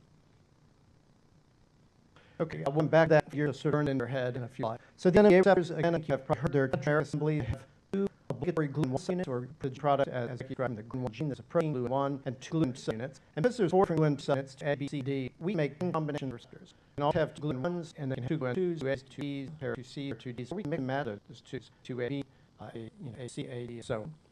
The receptors that will be impacted by individual GRIN2B variant among those 10 are shown here. Of course, the ones that have 2 up to 2, typically you're likely only have 1 copy of the variant. Also, the A receptors, but this is the main cortical receptor in most of your brain to an adult. Then have other variations, receptor BD, which is also very important in inhibitory synapse, which I'm not going to talk about. So all of those 3 would be impacted by a variant in some part of that 2B gene. Here's a picture and a cartoon and tree structure of these receptors. And I just want to go into a couple of points of how the other receptor by variant will change a receptor as it keeps growing or working too good or working poorly. And so we start on top.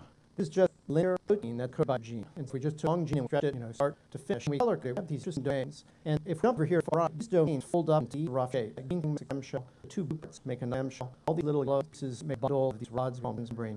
They actually are embedded in cell membrane. And it has these little red, flexible rubber band-like layers together. And this is an actual crystallographic structure published in Thales the first description here of an NMDA receptor gluon glue T. Just color code one of the first units, so you can see how these cartoons bond to reality. It's another cartoon also published here, I think in 2020. And what he's trying to do here is show you how these clam shells actually own in real life. And you can really see from all these have been here for the real it looks like. But in this picture, there are 8 of these on the inside of the cell. And they're on the side-to-side, back-to-back clam dimers. And so if we look at think a little bit about how the protein works, we have the very nice cartoon, which is in 2020. So, and I understand how the layer receptor work has increased tenfold in the last 4 years. And so, as the groups organized, understand variant, same time, we need a lot more information. And so, this all, oops, apologize for that. This is protein. Here it goes, clamshell, styles carton. Here's glutamate green, binds into a clamshell, and the clamshell closes down. And you set when you did experiments. And if that happens, paradoxically, these clamshell at the top of it. And then something really surprising happens. Has rotation, most children's gears that are interdigitate, where turn one gear and gears a plate needs to go opposite direction. You hit this rotation of the glutamate binding clamshell rotates up at the same time, top rolls down, and it's tendon on these linkers, and that pulls open, and that's what current goes through. So there are hundreds of genes every synapse. They work on a microsecond, millisecond time scale. So you gotta think this is happening very, very fast, and in an invisible atomic world. But basically, it's not an impossible machine to understand. We just have rotations, forces, 10, and opening this spore. I mentioned some about tolerance and gene variation, and she mentioned that we've spent that you laid down really not to an super clear talk. He mentioned how we're all different, and then we have variation not causes sort of problems or local otherwise. And if we were to go out into the public train station at the airport, there would be people who have variance into all over the mean that I showed on the other side. This is a new analysis that is started in 2013. It's sort of modified a couple of years ago. And what we've done here is we mapped where variation in the individuals falls, where there is no variation in the individuals. So the region in blue. Nobody in the room here has variant, almost sure, in this region. But the other regions, we all have variations. And so it can be genetic necessarily, missense variant, as we heard last talk. In any of these regions with coordinated problems, you can't touch this part separate. And GRIN2B gene is truly involved across all the genes in the genome. It just doesn't have very many variants. And when they do, if they occur, it almost always cause some sort of pathological consequence. Variants most likely cause problems all in this region. And if we just backward to our figure out forward it somewhere. We go to machine, and we're talking about the rotation and the pulling. The region is sort of the action known. It's right where the tension is being pulled as the gears are rotating against each other. So it's a sense, no surprise, that this is the part that you have a variation without changing the function of the machine. Okay, so what do we know about variants? As of November last year, there's 707 different kinds of variants. We know about all of the families of 260 for GRIN2B. As we heard, most of them were spellings of that netcode. We also have names you heard about and some other. They predominantly fall into A and 2E, with fewer in GRIN1 and the handle in GRIN2. The number of patients can be stated from a number of phonetics approaches. One's described in 2020, where we're given of how many variants you expect 100,000 births that be done per year. That number, depending on lifespan, will come up somewhere around 5 to 10,000, probably north of 5,000 just in the U.S. And this disorder is on par in size with something like Dravet syndrome, none of the other diseases I think some of you probably are aware of. There are a whole very different neurological conditions with variants, it's but challenging, and there's a way to stand up. We see, for example, GRIN2B, and many of the patients have multiple of these conditions at one time. The numbers are not just at 252, but most individuals will have some sort of developmental lag, and this must turn into intellectual facility, and the children will fail to catch up. About a third of them show some sort of TV disorder and have other occasions. And so I think a really good question would be, why do variants exactly the same gene produce such enormously different spectrum of results? And this is my answer, from me answers to that. My answer, think about from a physiologist point of view, sort of a receptor biologist, is that when variants are in different parts of the receptor, each variant changes the way the machine works in a different way. You can only really figure it out when you go into a lot of detail analysis. And if you go back to that cartoon where the agonist found the clamshell closed, the upper clamshell opened, and it rotated, you could imagine a variant would change one of those steps, and the result in the end function would be different. And so you end up with many different conditions based on where those variants fall. Okay, so before I go into classification, questions about basic receptor function, kind of structure. Yeah.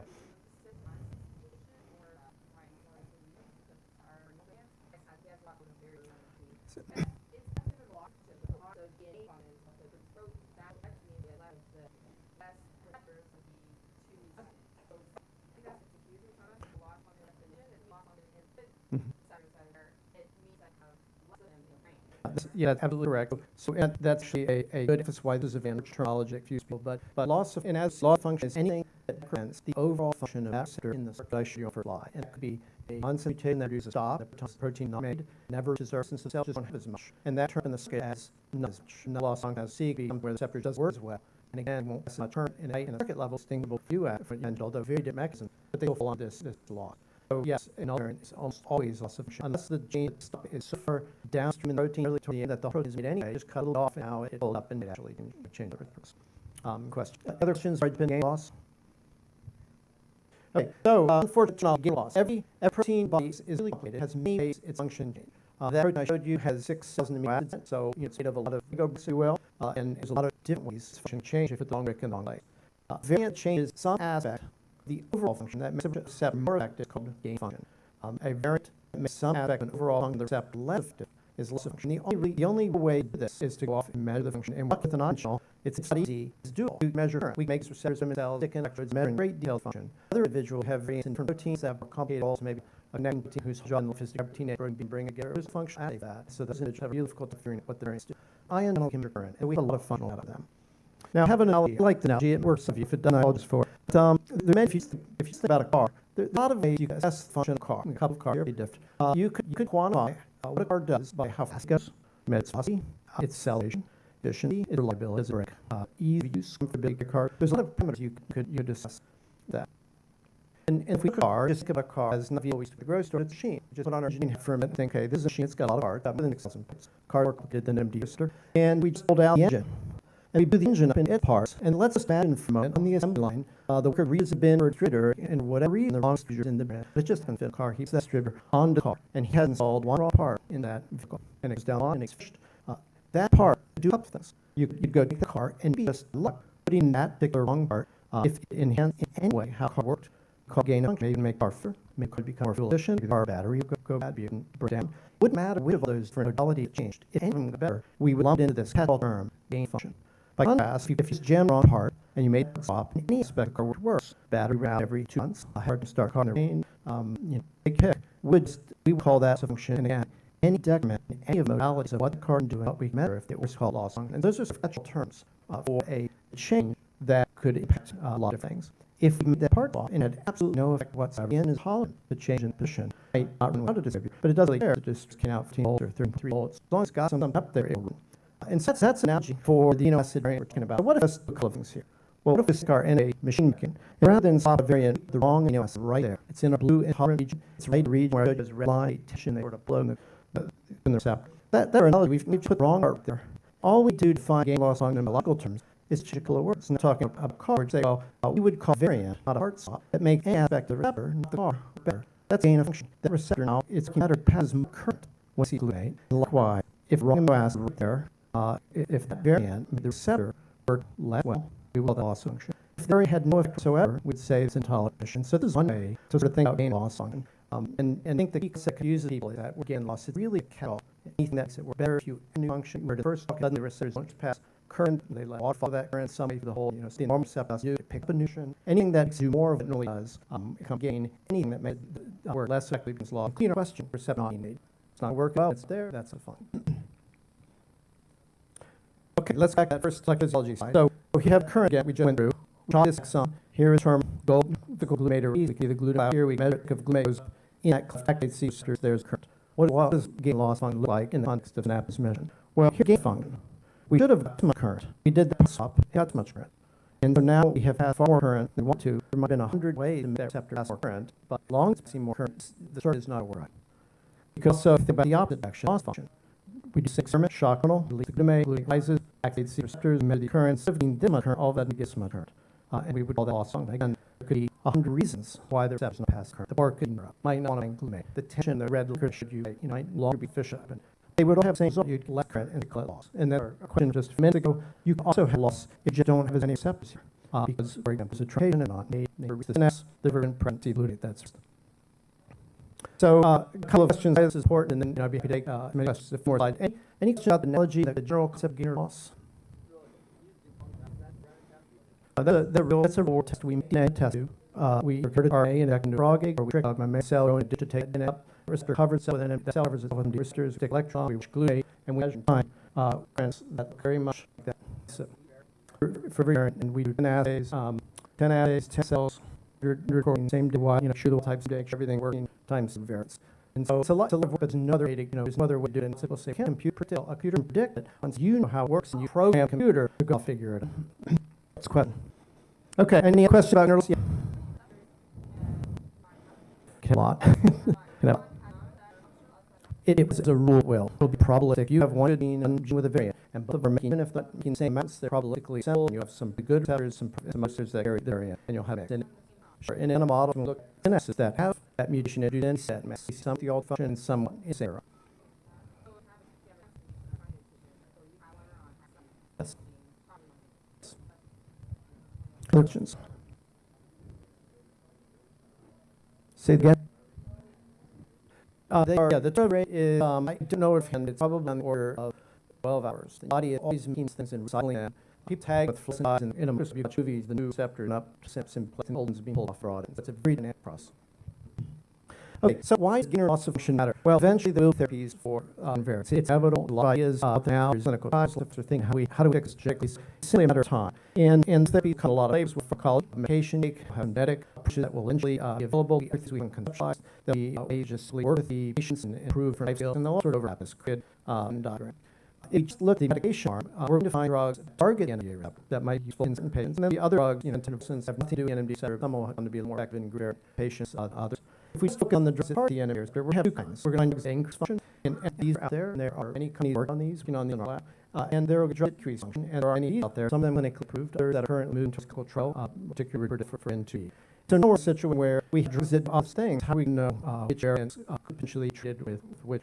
Well, it's almost somewhat given that a drug that makes the NMDA receptor better has a chance of taking a lot of generations, too small, and bringing it back to what it should be. This is not what you really wouldn't want to take a drug that blocks the receptor, give it to an individual who already has a little receptor. Likewise, if you were to have an inhibitor, the NMDA receptor, and there are cases where these have been shown clinically useful for a couple of patients. For gain on where two current blocking the NMDA receptor, bring back exactly to where you want to be. But you certainly would not get a drug that makes the receptor work better to someone who already has too much function. And so that gain or loss sort of first half filter as we try to figure out what we're going to do pharmacologically, try to improve the life of the patient. And if pass on, drugs are likely to help and hurt. And then let's go further. Same law to genetic evolution. There's kind of ways conceptually novel and practical that they make practical in the future. A lot of ways to try to genetically modify cells, either not can less of the area of the receptor, more of the receptor, fix the receptor, raise the receptor. There's a lot of ways to do that, and you're going to know what is the variant actually doing before you start thinking of the genetic solution. So that's why this is actually a really important topic. Now, in the future, if you have complicated functional assessment, what we have, but it's there into databases that different laboratories have, and it's really complicated to think about. You can have bullet down, get a gain loss, but as we move forward, we have thousands of variants in our databases, many thousands of individuals whose phenotypes we know, clinical phenotypes we know. What we'll probably do is move from gain or loss, begin to talk about a handful of different properties. These are the sort of things we measure in the lab. So down the road, as we come even newer approaches in these individuals, may find a way to fix, for example, individuals have a problem in the part of that was sensitive to maize. I talked about that. We might find a way to make those receptors go surface, how the surface boost the transfer of the receptor. So down the road, we'll begin to look at different modalities, but to start with, sort of starting point is this traditional genetic definition, gain or loss function. So it's important. Okay, I just will bring up GRIN board, and then I'm happy to take questions. Yes.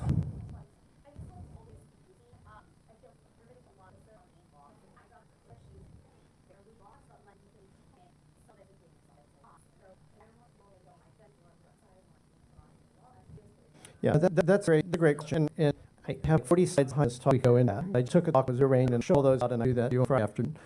So you're absolutely right. When we do our analysis, let's say we look at 100 variants. We will find that for GRIN2B actually, it's, most of the time we get a pretty clear answer. We find 40 that are critical loss of function. They go to the surface, don't bind glutamate.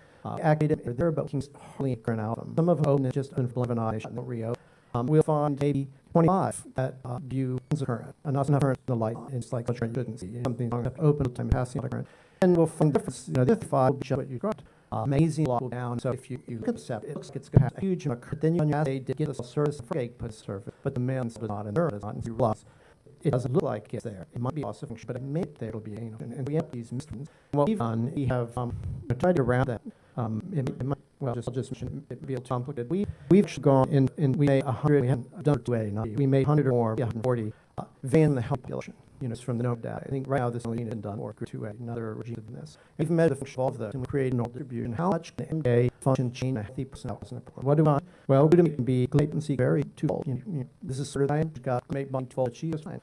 Phil is faster than and responses and glutamate bonds neither of us in the clinic. We can say thing with all these other guys. And so what we're trying to do is find the limits in normal population. Okay, what now we get variant. And there's a little bit of shift. Okay, that's probably not a problem. Yeah, glutamate less big. Look at the function. That's not particularly different than the population. Or find out they're a little bit lost, just outside the limit of what normal, that's probably a problem. And when we go back into that filter on the station that mentions some, a few printers they're approved, if we're a couple is out of the equation. And we're in the process of doing that. Invariably, they're a fraction, not a third or mixed. And so those individuals, right, it's unhelpful. It's unhelpful. But for the others, the two edges, it isn't helpful. Yes.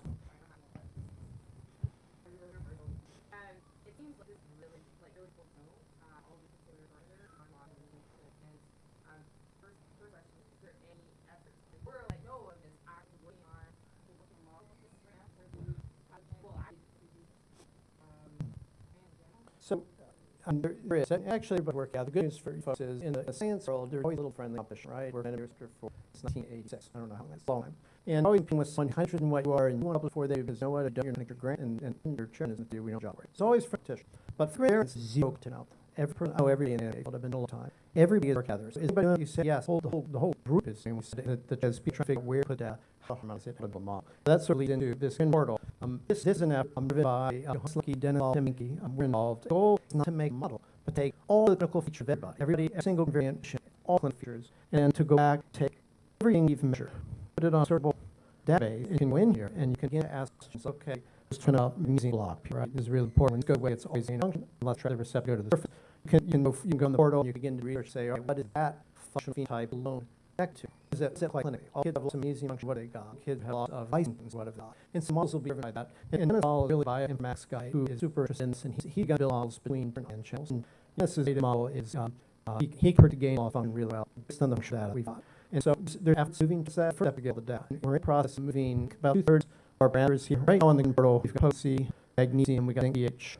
We have 10 cores sensate tracking. So now we're trying to move. I think we have 100 analyzed. We're doing all that data. We don't, and these harder maps don't have much of that. The prediction would be in 2 years, 75% of variants that we've done, we work on all that on GRIN4, maybe 100. I think that might be lots of guys and women who have all this stuff. And they'll have different models and we get Pearson, well, this is what I think works, and the school will say, I think it's good like this part. And that sort of rich or story takes place. So we're to move in that direction. Sorry, long.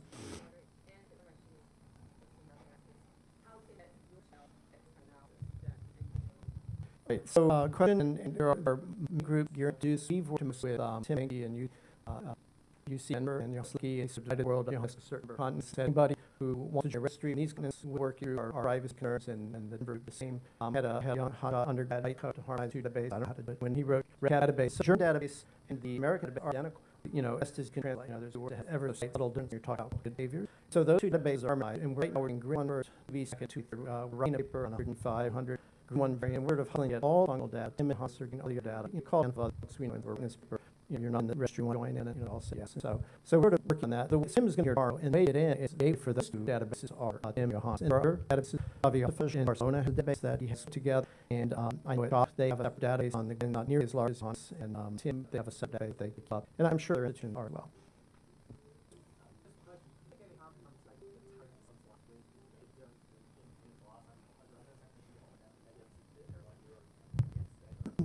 Yeah, it's a good question. It's a question science talk about all the time. There isn't an answer to anything I say is speculation. I tend to think that opportunity for GRIN2 patients early because that being expressed very early and is higher than to a up until adolescence. But with opportunity risk, right? You would think better by fix, but a decade window, and we know what happened.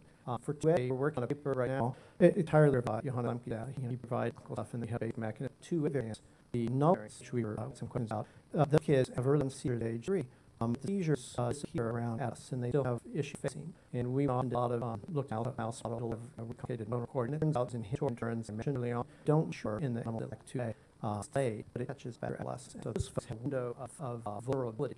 And they did well be doing because everything is fine. Well, would they that they have a window of opportunity to intervene, prevent if having seizures in the future development, and their window they go to. So people are thinking about, but no claims. Other question.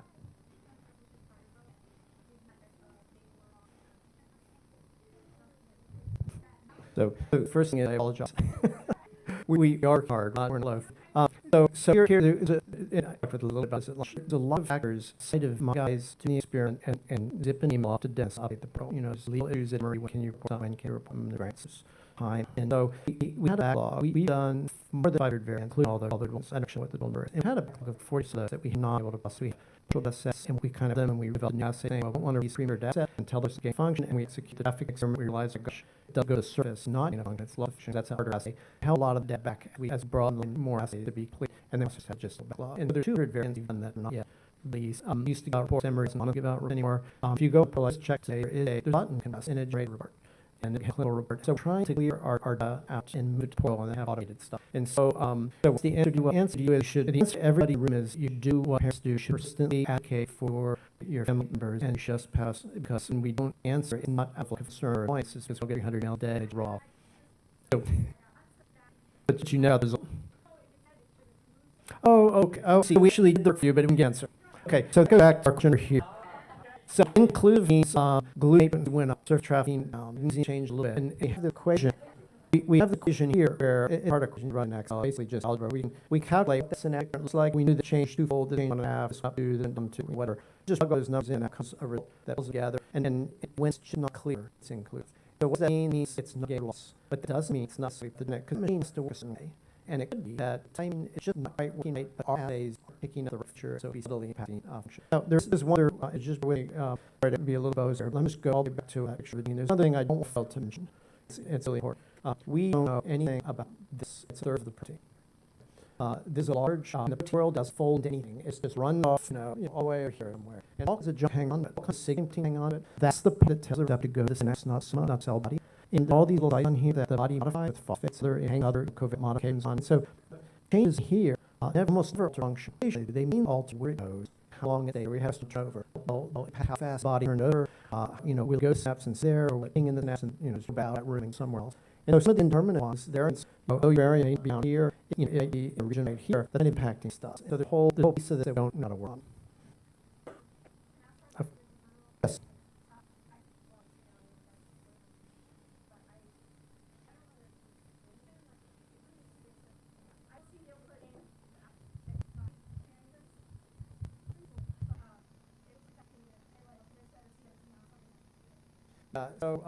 After the talk, if you know where Van is, I'm my laptop. One of the things with Portal is, it's funded and not IRB that allows you to keep data and something that is motivated by the goal of functional clinical data learning. So what that meant when Portal was originally conceived of stability is the clinical data exists, the functional data exists, did go on. And if functional data existed, but the clinical was complete, it did go on. And so, it could be not finding because we have a partial data. We've been actually in the last ones just trying to do data and get everything we got on now. So there could be some issues how we originally started to deploy the databases. But don't let me leave here without hoping that we'll have a solution soon. Other questions?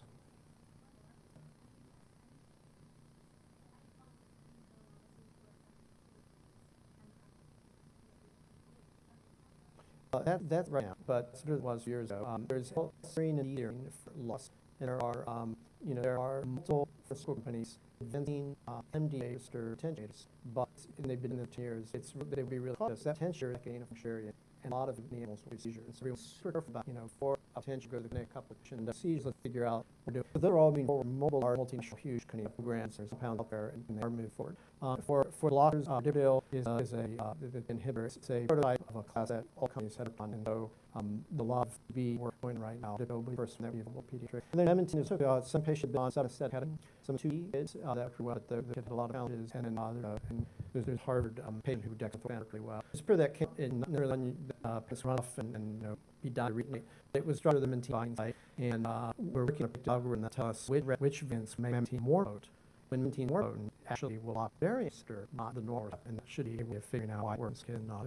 And so that had a little bit of some clarity about when to use it. There are other MDA inhibitors also being developed in pharma that are also moving forward slowly. The problem here is cause psychosis, like C, and so it's like seizure with the attenuator. Companies are super careful about when they're going to advance an inhibitor. There's a lot of NMD work going on right now.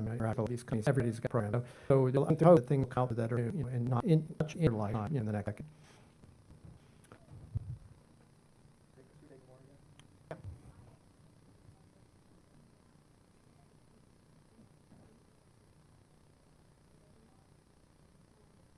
Yeah, I'm here.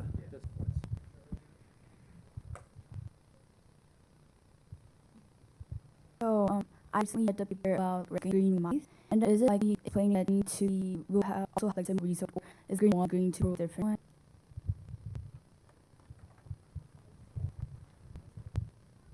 Yeah, that's a good question. So that's to a paper from Amy. She has mouse mitigates for some reason just expresses 20% of the grin on that show.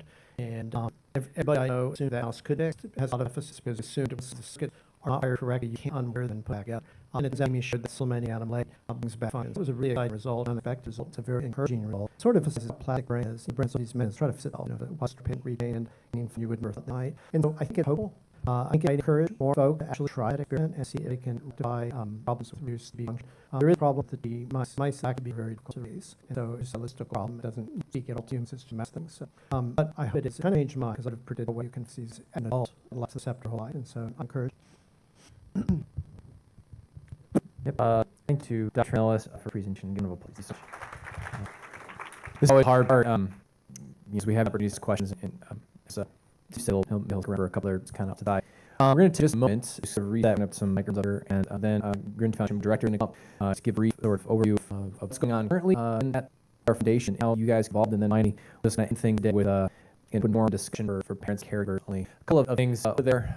Adam, then Fee, a couple of books back there, and there's also some other your take you guys wish us to do. So I'm going to make sure that that's known. So just give them a minute here and bring board and get a couple of things set.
Okay, buddy, thank you very much.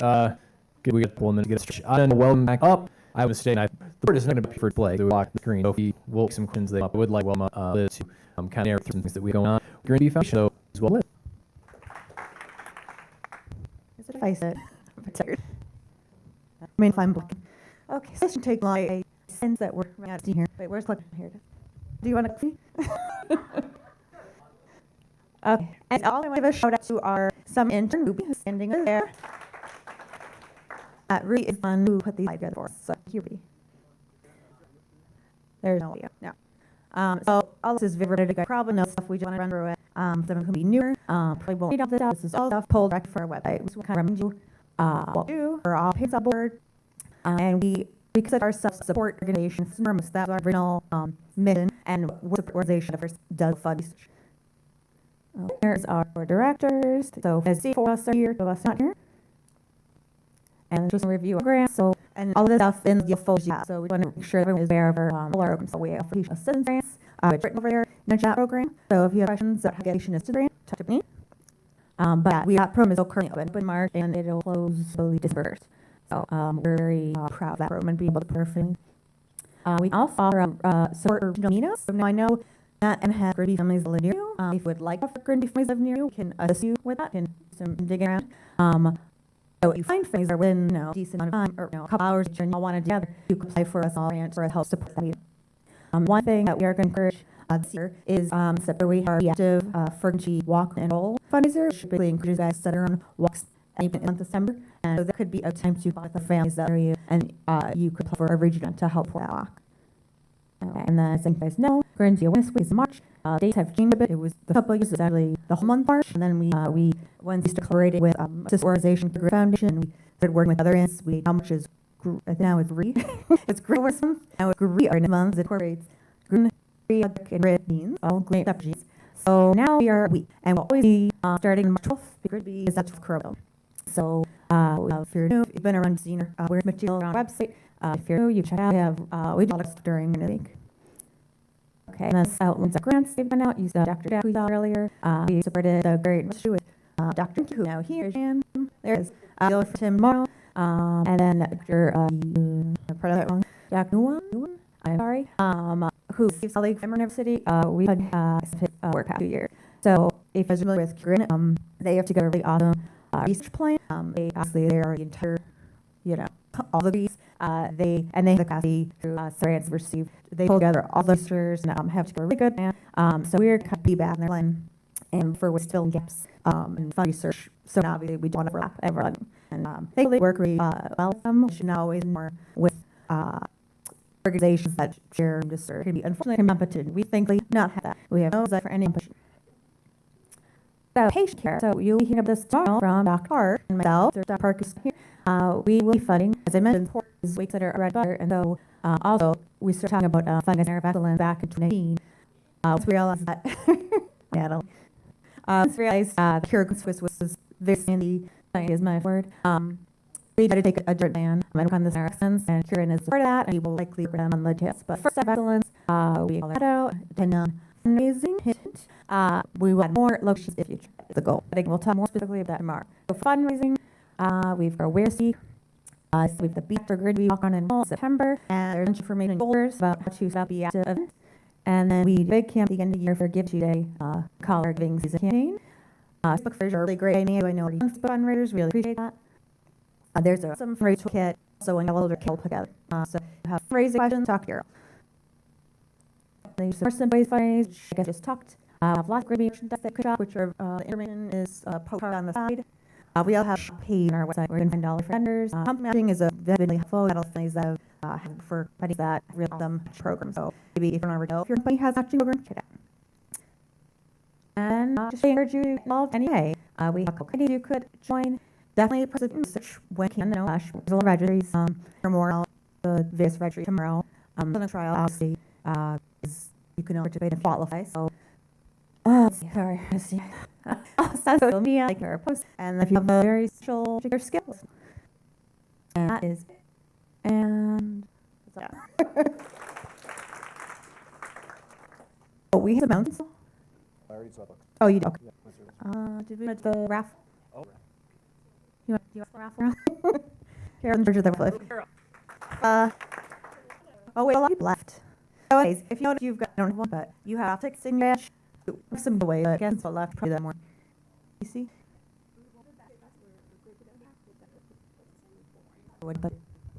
So we have a basket back room, so you want to take half of it and take one in, and more when we drop, hold on to the sport, and more when we drop the giveaways, we'll take that. So we'll that down. So if you want to off on your apps, and then can make doing that in the morning, so people can do this. All right. At this point, we're stopping.